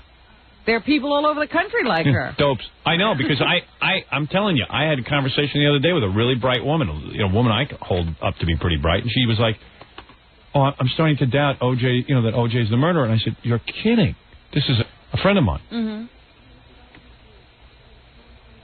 I said, you're kidding me. Because she represents a portion of... No, he can't believe she's saying that. Yeah, I said, what did you doubt? If she believes that... Yeah, what did you doubt? There's a family member, actually. Yeah, and she was like, I said, how could you say that? I said, what do you mean? What would sway you? Well, it's just like looking at the governor's poll. 1 minute, Pataki was up by 20 points. The next minute, he was down by 20 points. Yeah. Nothing happened in between. No.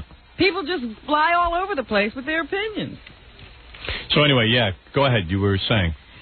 So anyway, then the prosecution got a chance to readdress all of the damage that the defense could possibly have done to Ron Shipp. He had always claimed to be a friend of O.J. Simpson's. The defense tried to attack that and show that he was just some casual acquaintance. Well, here is Chris Darden and Ron Shipp.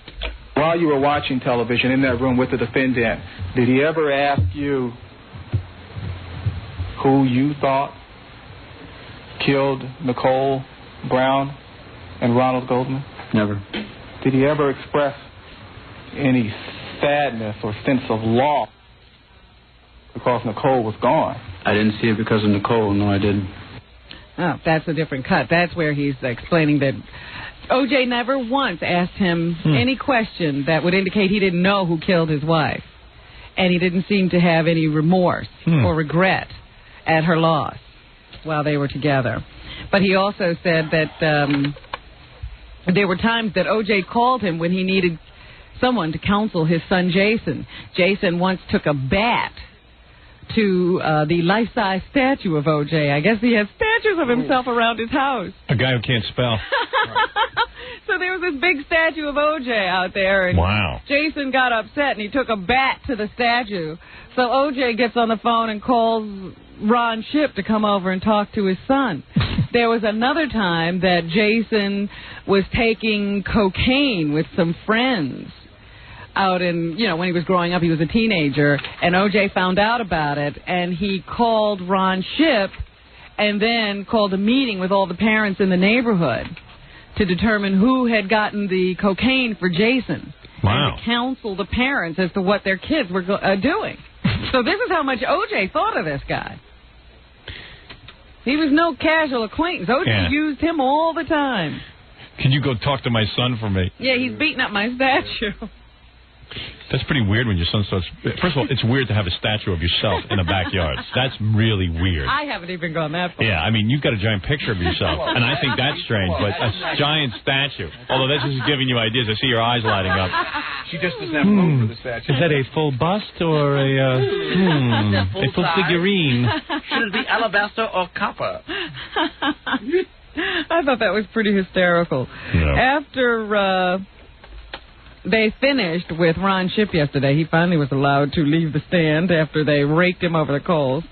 They got into the 911 call that came in 1989. They had the operator on who took the call. And this is just to remind people of what happened in 1989. This is Nicole Brown Simpson making a 911 call because O.J. is scaring her. 911 emergency. Can you get someone over here now to 325 Gretna Green? He's back. Please. Well, okay, what does he look like? He's O.J. Simpson. I think you know his record. Could you just send somebody over here? Okay, what is he doing there? He just drove up again. He just drove over? Okay, wait a minute, what kind of car is he in? He's in a white Bronco, but first of all, he broke the back door down to get in. Okay, wait a minute, what's your name? Nicole Simpson. Okay, is he the sportscaster or whatever? Yeah. Okay, what is he? Wait a minute, listen to the police. What is he doing? Is he threatening you? He's going nuts. Okay, has he threatened you? See the man who also was in several of those airplane-type movies? Yes. Is he also the man who appeared on ABC television for the... Yes. Is he also the man who was in the Hertz commercials? Was he a Heisman Trophy winner? Was he the Heisman Trophy? Does he have a statue of himself in the back? Yes. Can you get me his autograph? Yes. Can you... Okay, I mean, how many questions do you need? You know the man. Scared. This stuff drives me nuts. Anyway, or is he just harassing you? You're going to hear him in a minute. He's about to come in again. Okay, just stay on the line. I don't want to stay on the line. Just stay on the line so we can know what's going on until the police get there, okay? Okay, Nicole? Oh, boy. Woman's in a complete panic. Just get the police over there. Well, it's good that she kept her on the line, though. Yeah, because if anything had happened, we'd have more evidence. Yeah. But, it's funny, and everyone goes, well, gee, we don't have actual video of O.J. killing this one. You've got an audio tape, pretty much. But I just want to point out that O.J. is a man with severe arthritis. Yeah. who can't shuffle cards. Yeah, but can run after dogs at high-speed chases. Possibly do this kind of thing, but he just knocked down a door and walked through. Yeah. He can't do anything. He's a cripple. He couldn't have possibly killed those two people. Yeah. So, anyway, F. Lee Bailey, who is one of the attorneys who we hardly ever see or hear from. F. U. Bailey. He was asked about the testimony of Ron Shipp on the way out of the courtroom yesterday. Here's what he had to say. Everybody should have a close, caring friend like Ron Shipp or Faye Resnick. Which do you prefer? Flip a coin. Hey, who told him to choose these friends? Yeah, that was his life. I think Ron Shipp actually was a pretty good friend to the guy.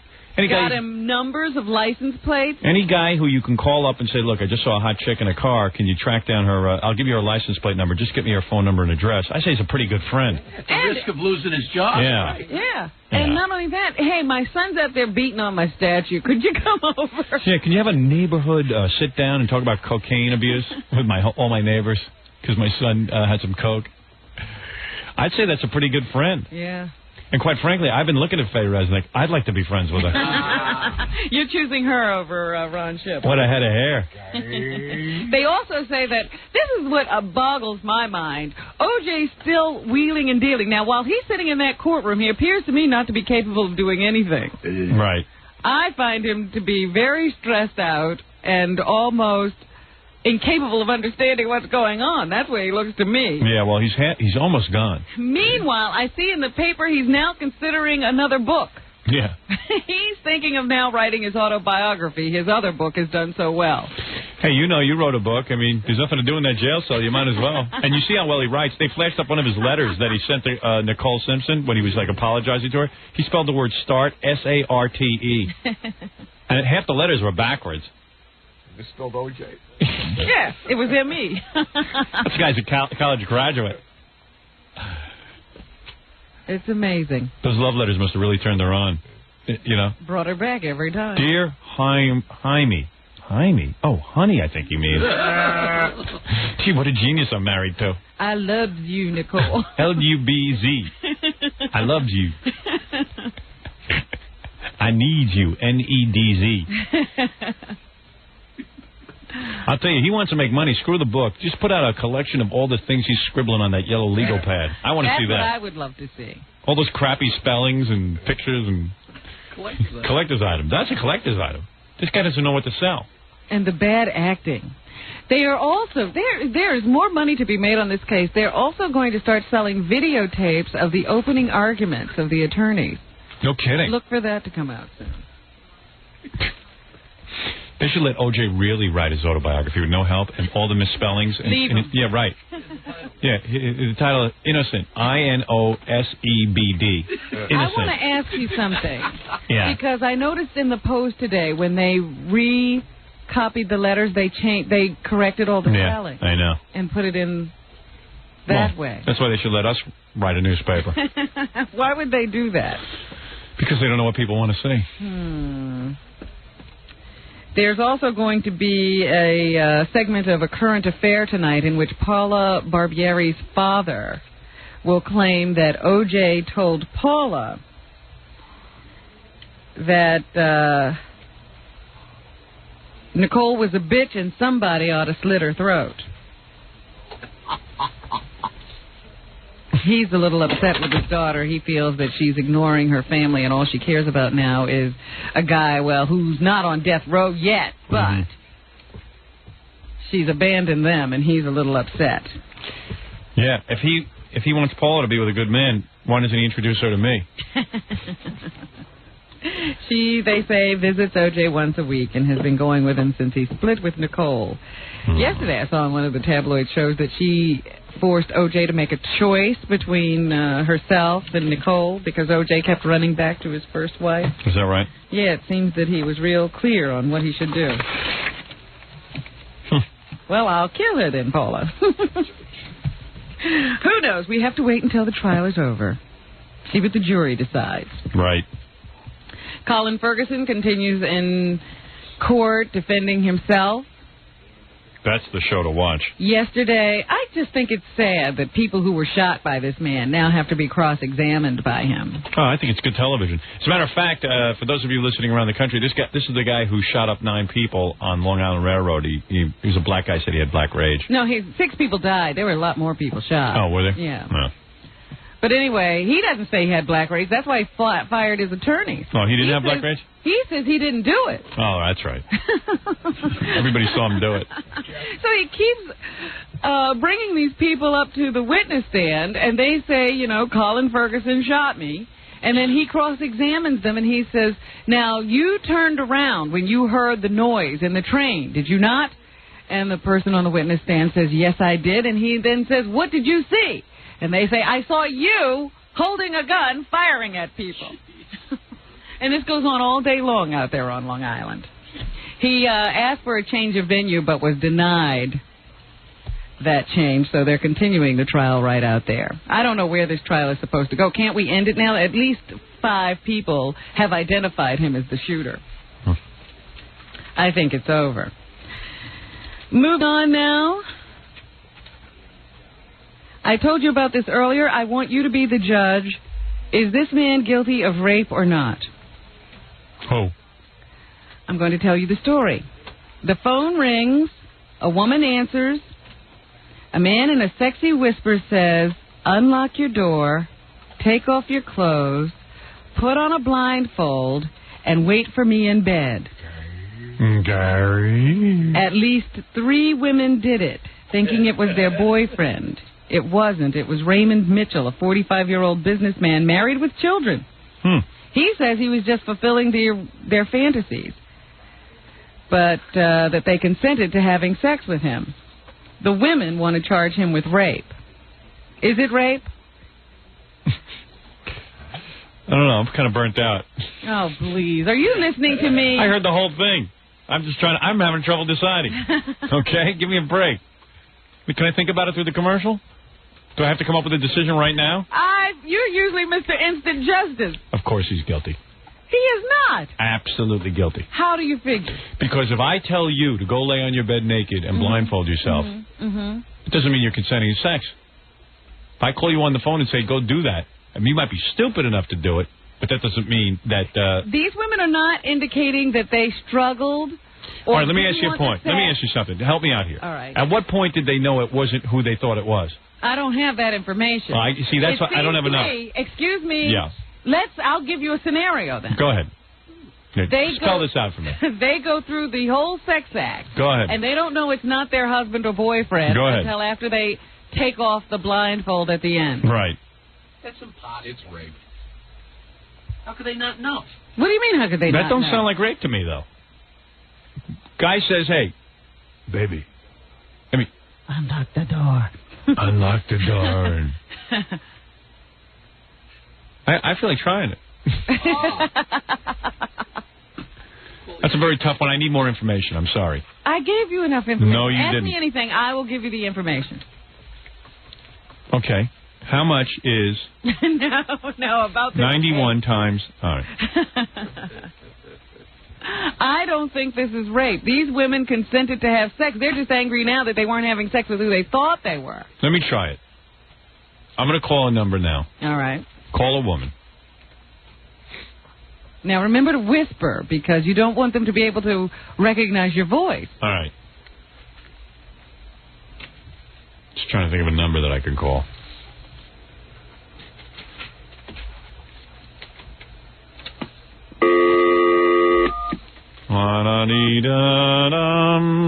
And what were the exact words? All right, what you're going to say is, unlock your door, take off your clothes, put on a blindfold, and wait for me in bed. Okay.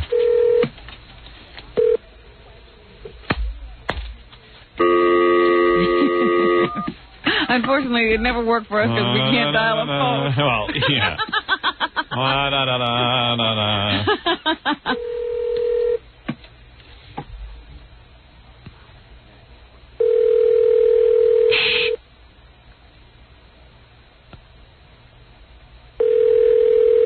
You guys better not laugh in the background. Look, we're being quiet. We want to see if this works.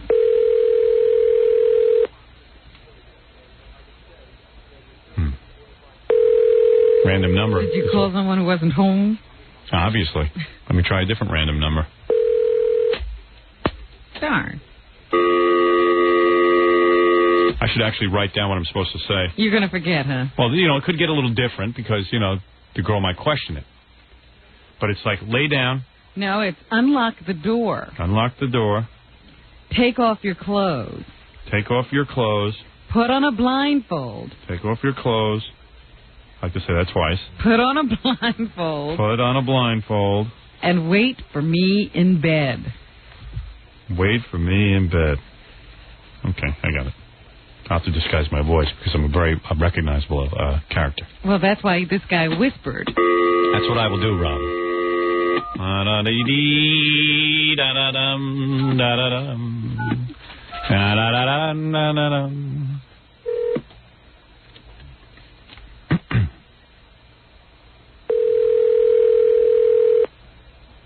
Hello.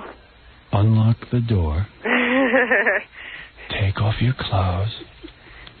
Put a blindfold on. And wait for me in bed. I'm doing it right now, honey. Okay. Okay. Are you naked? Yes. And you're tied to the bed. What? You don't have to whisper. What? But I'm going to be there in a few minutes. Okay. And you're going to be totally naked. I am totally naked. And I want you blindfolded. I am blindfolded. Who is this? I'm not going to tell you who this is. Come here and rape me. I'm going to go over there and I'm going to do sex to you while you're blindfolded. Thank you.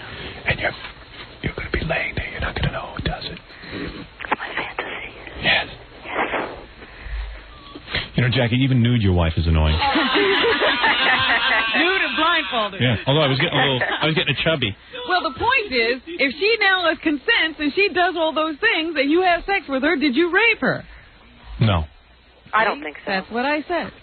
Hey, can you get some lobsters too? Hartley. All folked up. All folked up. Oh, Thank I you. was very afraid. So yeah, I don't think it's rape. I don't think these women have a case. Interesting case, Robin. Thank you for the legal argument there. We'll be back right after these words. You're listening to the Howard Stern Show. Stay right there. We're back with the Howard Stern Show. Chromium picolinate. I got to get on that. I'm going to get that. I need to reduce body fat. Well, it increases muscle, too. And get some muscle going. Anything if I could eat more and just lose weight. That's what I'm looking for. Give me some of that picolinate on the double.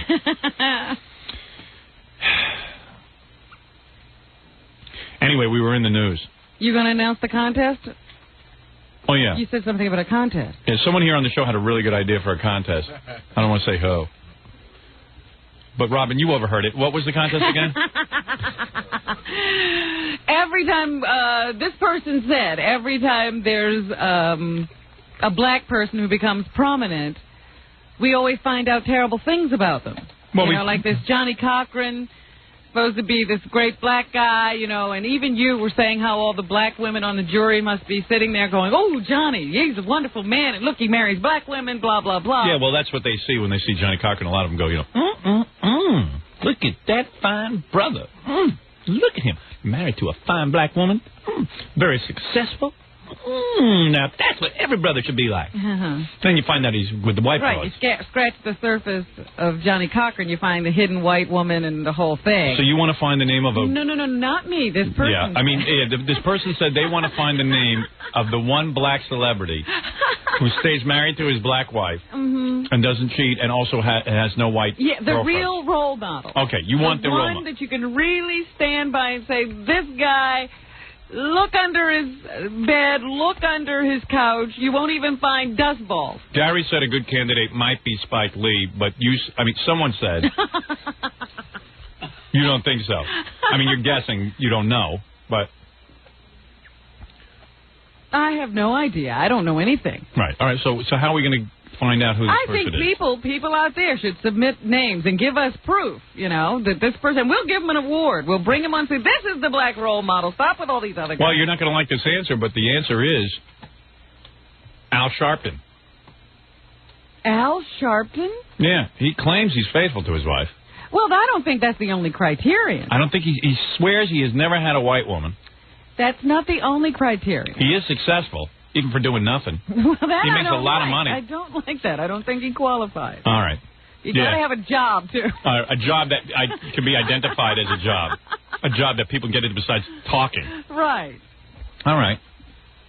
Not be walking around with some Martin Luther King medal. And what about that boyfriend of yours, the newscaster? Well, he's not married. But does he date sure white he's women? Running around with everything. Okay. Well, you don't know. All right, well, we'll see. I'll look into that. Just would like to know, who is All right. it? I'm sure Who there's is some it guy out we've there. missed? I'm sure these people exist. I'm not saying they don't. Right. I just don't think... Nobody comes to mind. Ooh.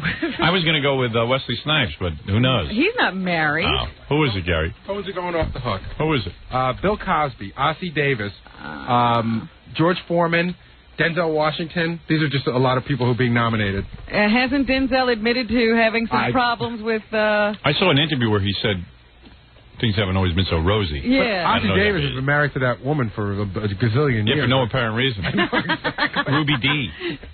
Ruby D and Ossie Davis. Yeah. And they have to act at everything together. Yeah, they have to be in the same shows That's together. how he stayed faithful. Yeah. Guess you wouldn't let him alone. Well, anyway, we can't answer the question right now, Robin. Go ahead. Well, keep on submitting those names. Right. I see that Oprah Winfrey's going to be on Jay Leno tonight. Is Jay going to ask her about the latest controversy in Oprah's life?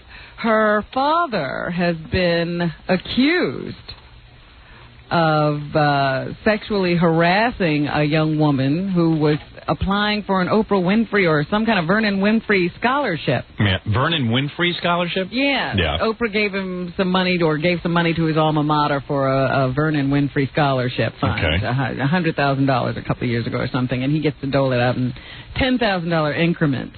I see. To people who, I guess, are in need. And this young woman says that he said something like, why don't you come over here and make an old man happy? What's wrong with that? And then she says that he tried to expose himself to her. Now, Oprah says that her father is one of the most honorable men she knows, and that he would never do such a thing. Vernon Winfrey says that he hasn't done anything like this, and he's really hurt, and you can't find one person in his community, one child in his community, who would ever say that he had ever laid a hand on them. So I'm just wondering if it'll come up on Jay's show tonight. Yeah, now, what about your dad? Is he exposing himself or something? Yeah, I don't know. I don't think so. I just can't see Jay asking the question. How come Oprah's going on all these shows she never used to? I don't know. I don't know what she's up to right now. The show is suffering in the ratings. She's no wonder. Seen some of her audience drop off, but with those shows, I can see why. Yeah, she wants to do uplifting shows all of a sudden. Well, duh. No one wants to see uplifting. The other day, she was holding an auction where she was selling off some of her junk. Yeah, great. Who wants to see that? Get your dad on. Let's smell his fingers on camera. Give me the test. Put a lie detector on your father. You know, they may have a point when they say this golf is not so difficult, and even though O.J. is severely crippled by arthritis, he can still play, because I see today that a one-armed golfer hit 2 holes in 1 round. No kidding. Yeah.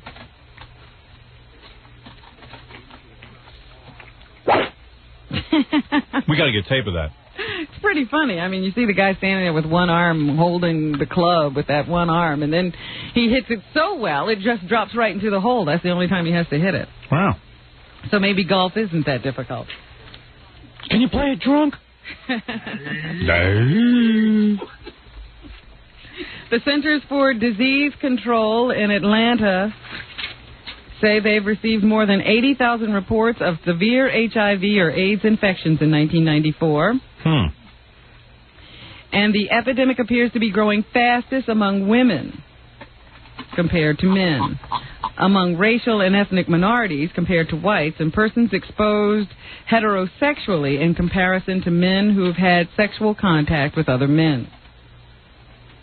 So do you get it? Yeah. You see where it's rising fast? Heterosexuals. Heterosexuals better start watching out. Right. You are not immune. Yeah, I think the girls mostly get it, though. Yeah, girls get it from you guys. Yeah, so we don't have to really worry that much. Oh, thanks a lot. You're always so caring. Right.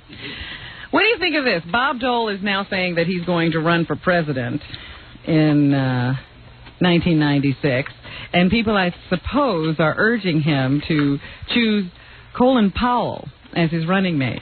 Maybe Colin Powell is that role model. You know what amazes me about this Colin Powell stuff?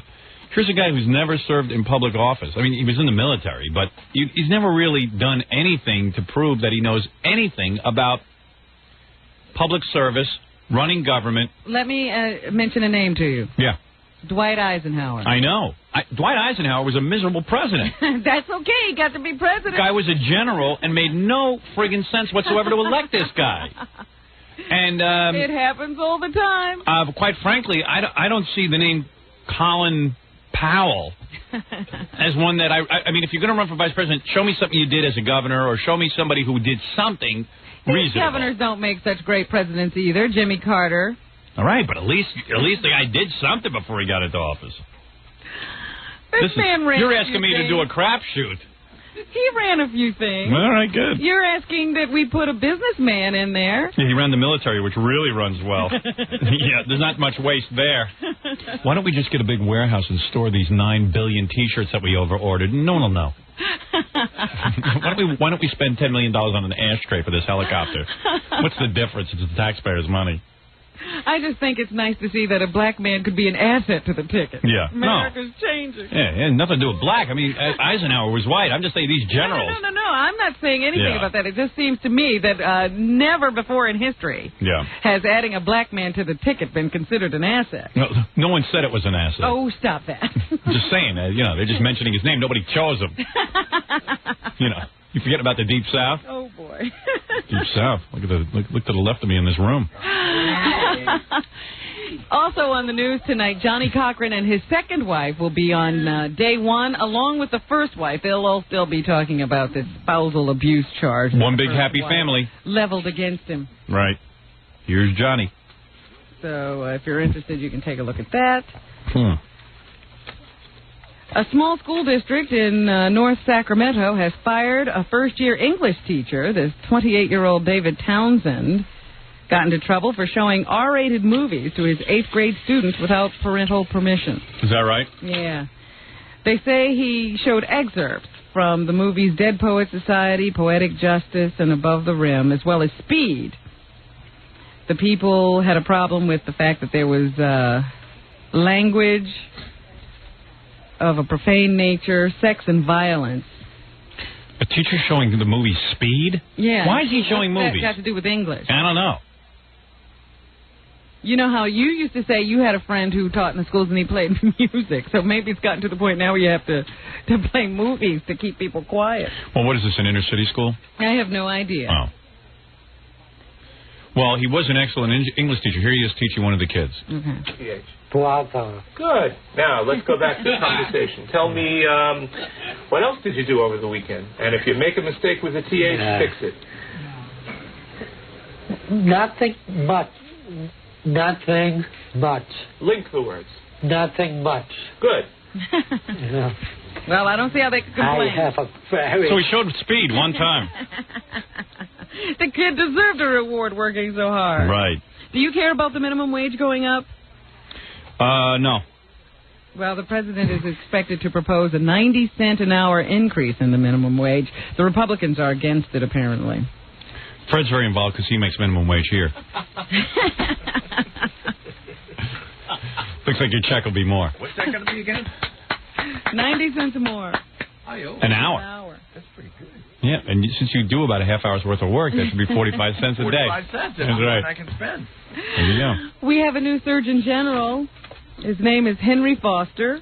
Is he the guy who puts those giant breasts into girls? No.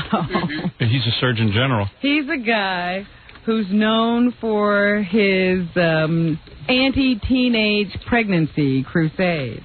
Anti-teenage pregnancy. Anti-teenage pregnancy. Apparently, in the Western industrialized world, we have the highest teen pregnancy rate. Yeah, because our teenagers are so cute. We see someone walk in here, wild. What is wrong with our country? What? What is wrong with our country that so many teenagers... I'll answer that on Monday. ...getting pregnant? You can't answer that today? That's a tough one. You're going to study that over the weekend? What is wrong with our country? Yeah, I'll need 2 days of research before I get back to you on that. And have you heard about this new case, the Baby Richard case? Baby Richard? This is another one of those situations where a family adopts a child. Right. And then the biological father shows up and says, I never knew the baby was being adopted. That's my kid, and I want it. Right. So he challenged the adoption in court and won in several lower courts, and now I think it's going to the Supreme Court. The child is a little shy of 4 years old and has only known this family. But he's fighting to get the child back. What do you mean he didn't know it was being adopted? I don't know. Maybe the mother didn't tell him she was pregnant. I don't remember exactly how he didn't know. The only way adoption will ever work in this country, and I've said it a million times, and I've probably said it way too many times, Robin's probably bored with it, but the only way adoption will work is once a child is adopted, you kill the real parents. And then you'll never have a problem. You know, that's not radical, Howard.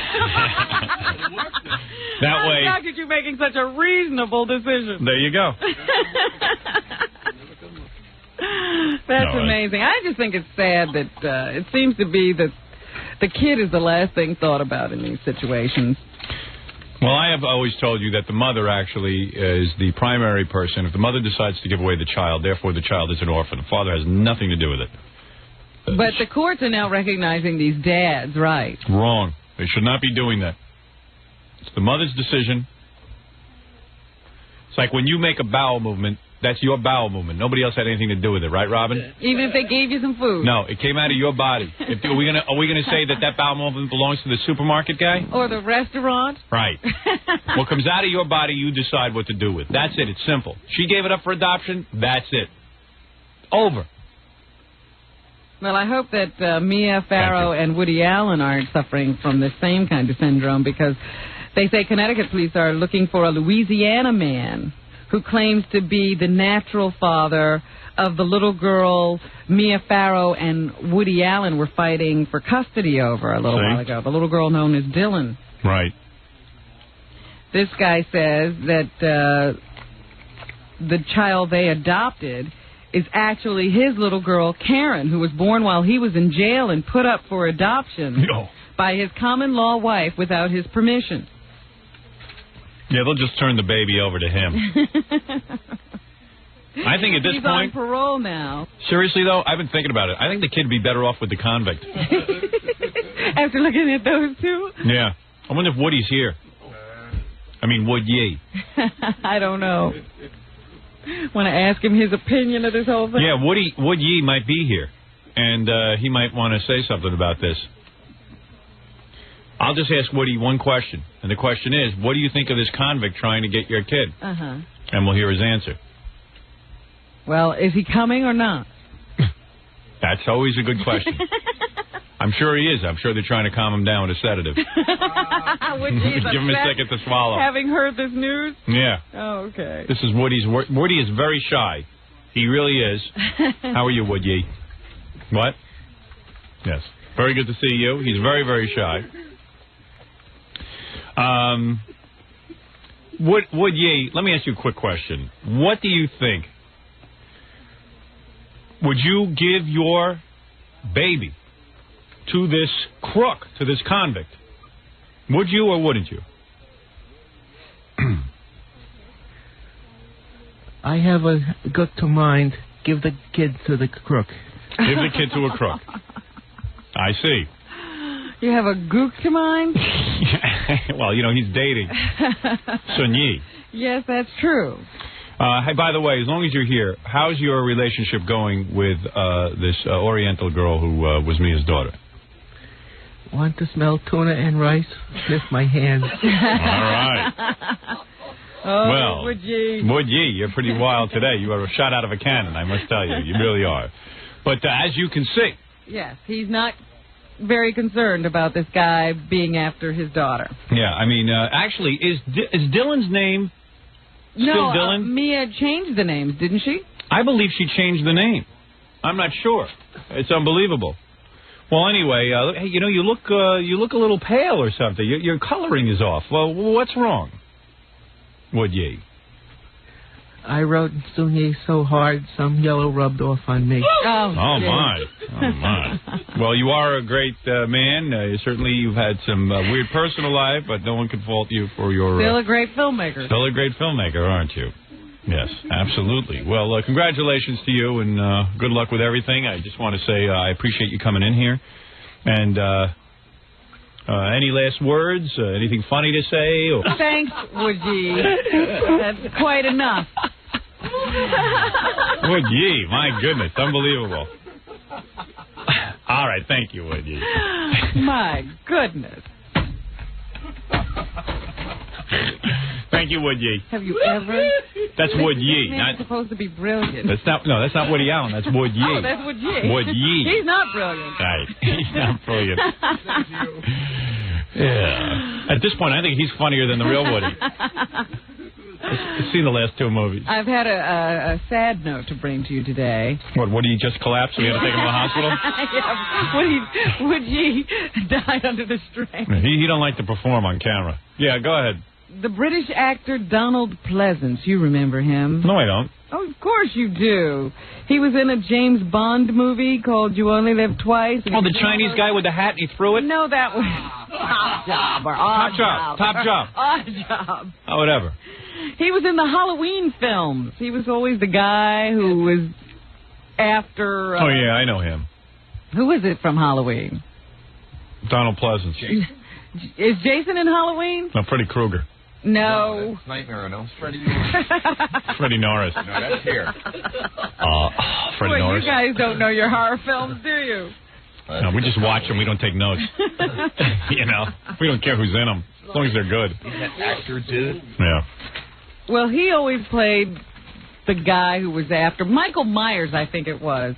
No, he's a guy with the hockey mask. He's the guy sleeping Saturday Night Live. Yeah, Michael Myers. I don't know. Wasn't Michael Myers like the guy behind the hockey mask? Yeah. Wasn't that his name? Jason. No, Jason had the hockey mask? Yeah. Jason had Mike Myers just has a pretty bad career right now since Wayne's World 2. And that my mother was a hatchet murderer. Yeah. Well, whoever it was in Halloween, Donald Pleasance was one of the guys who was always running around trying to get him. Right. That's probably how he's best known today. Well, he is dead at the age of 75. I once saw that guy in a real cool movie. Yeah? This movie was, he was in some kind of prison, and he turns blind, and he has to dig a tunnel and get out. I never saw that movie. Was that The Great Escape? Yeah, it's called Gulag something. Yeah, Great Escape. Oh, you don't know what you're talking about. Yeah, it's called Great Escape. I think you're right. He was in The Great Escape. Yeah. Is that what that's called? I think it was. Yeah, it was a really good movie. I think he was flying the plane with James Garner. And he was a real pain in the ass because Charles Bronson was digging and digging and digging, and then, like, he finally gets to escape out of the prison, and Donald Pleasance is whining because he can't see anything. I can't see. So Charles Bronson just drags him in the hole, and Donald Pleasance dies. Oh. That was pretty good.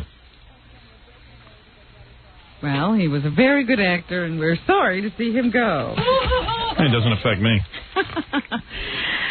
And finally today, did you see that People magazine is putting out an issue that features romantic couples? Yeah. Did you see who one of the romantic couples is? Yeah. John Tesh and Connie Selica. Yeah, I saw that on Entertainment Tonight last night. It made me sick. When did John Tesh turn into a matinee idol? Blonde Frankenstein. Connie Selica has this short little haircut that's really cute. Bob now, and she's really cute, and he's kissing and nibbling on her ear, and you want to vomit. And he's glowering over her. This is a guy who reads off a teleprompter, John Tesh. But now they're doing his hair up, and they got the wind machine going. He's a model. They have him in a bathrobe, naked. Dickhead. And he does those corny things. Yeah, he's a douche. Remember when she was off somewhere filming something and he would make a videotape of him and her son to send it to her while she was away working? It's a goof. It's just a goof. He doesn't deserve her. And then he announced yesterday that every 4th of the month she gets a bouquet of flowers. Yeah, well... Because they got married on the 4th of some month. If my wife looked like Connie Selica, she'd be getting a bouquet of flowers every night. Okay? Who wants to see this robot getting that kind of tukey? Who cares? I don't want to talk about it. I got a weekend I got to get through. I don't got Connie waiting for me at home. I'm sorry. My wife's waiting to yell at me. Well, they did a poll about romance, and they asked their readers to pick the couple that was least likely to stay together, you know, the most... Jackie and Nancy? Most likely to get a divorce. Oh, I know. Billy and V. Right, guys? I told you not to say that. No, they picked Michael Jackson and Lisa Marie Presley. Oh, no. No way. They'll be together much longer than Scott and his wife. Impossible. And the couple most likely to live together forever? Robin Arquette. Who? I think it was Paul Newman and Joanna Woodward. Yeah. They've already lived together forever. At this point, who wants them? I look like it's going to stay. Yeah. But they said that when they asked the readers who would they most like to have a romantic interlude with, Fabio. the men picked... Whoopi. Who'd they pick, Howard? Well, men would probably pick Cindy Crawford or someone like that. You know. The winner was Sharon Stone. I was going to say Sharon Stone. I really was. I was thinking Cindy Crawford or Sharon Stone. You didn't say it. I didn't because I just... So it doesn't count. Is that what you'd answer, or that's what you think? That's what I think guys would answer. What would you answer? Amy Lynn. Oh. And the other question is, who did the women pick? Amy Lynn. Mel Gibson. I'll say the Brad Pitt. Nope, he came in second. Okay, Richard Gere. I don't know where he came in, but he wasn't first. Tom Cruise. He didn't come in first Not either. Kevin Costner, Sean Connery. Kevin Costner. Oh, was it really? Yeah. No wonder he had to get a divorce. Came in number 1. Really? There you have it. That's what's happening. Thank you, Robin. And who would you most likely want to be with? OJ. Probably... OJ. OJ, right. The guy who works downstairs? Who would it be? I think we'd admit it. Yeah, that security guard at... Which janitor or attendant? No, really, who would you want to be with most? Most? Brad Pitt? Yeah, probably Brad Pitt right at this point in time. You have to settle for Jackie Marlowe. Oh. All right, very good, Robin. I'll leave you to that Brad Pitt fantasy. Don't forget to watch the E! Show tonight if you want to see the premiere of The Laughing Stock. That's where we put women in that chair and lock them up, and then they get out. Yeah, look at this mess he spent $400 on. Just tune in for that reason. It was more than $400. I had to pay for airfare, too. Probably costs more to ship it. You're damn right it does. Jackie Joke Man Marlowe. To order Jackie's Wild Comedy CD or cassette, it's $10 plus $3 shipping and handling. That's not a lot of money when you figure out how many laughs you get on it. Jokeland special, buy 2, get 1 free. Call 1-800-323-KING. Saturday night. Break down the price per laugh. Yeah. That thing is worth at least $11. Saturday night, February 25th at Vans. V-A-N-N-S. I think this is a first for Jackie. I've never heard you playing Vans. First time at Vans. That's in Freehold, New Jersey. Is that also dinner place or? I have no idea. It could be a prison. The guy called you up and you just said, "Hey, you got the money?" And he goes, the "Yeah." check, they get the jack. He already gave us 50%. No. Well, maybe we ought to hold off on announcing it. Yeah, maybe this will be another one of those Boston deals. For filthy jokes and info, like the last time we had a problem. That's right. Albany. That was Albany. Yeah, they didn't pay me. What am I supposed to do? For filthy jokes and info, call 516-922-WINE. Remember, 516-922-WINE is not a pay service. No, it is. Coming up Tuesday through February 7th, Boys to Fred at Downtime in Manhattan. Fred's new name and new band. Hey, what about Stuttering John's career really taking off? To order a signed copy of his new CD, call 201-942-OUCH. And don't miss Steve the Gorilla with Fred the Elephant Boy in the premiere of his video tonight at Expo, located on 43rd Street in between 6th and 7th. Join Scott the Engineer spinning the hottest music Saturday night, February 4th. But girls, he's taken. Keep your hands off. He'll be at the Douglaston Manor in Queens. For more information, call 718-BAG-5040. Right, Scott? Stay away from me, or Robin will scratch your eyes out. That's right. Not me, his wife, Robin. That's right. Girls, don't get any funny ideas with Scott. Stop staring at the bulge in my crotch. All right, there he is. 718-BAG-5040. We'll see you on Monday. 97.1 The Eagle.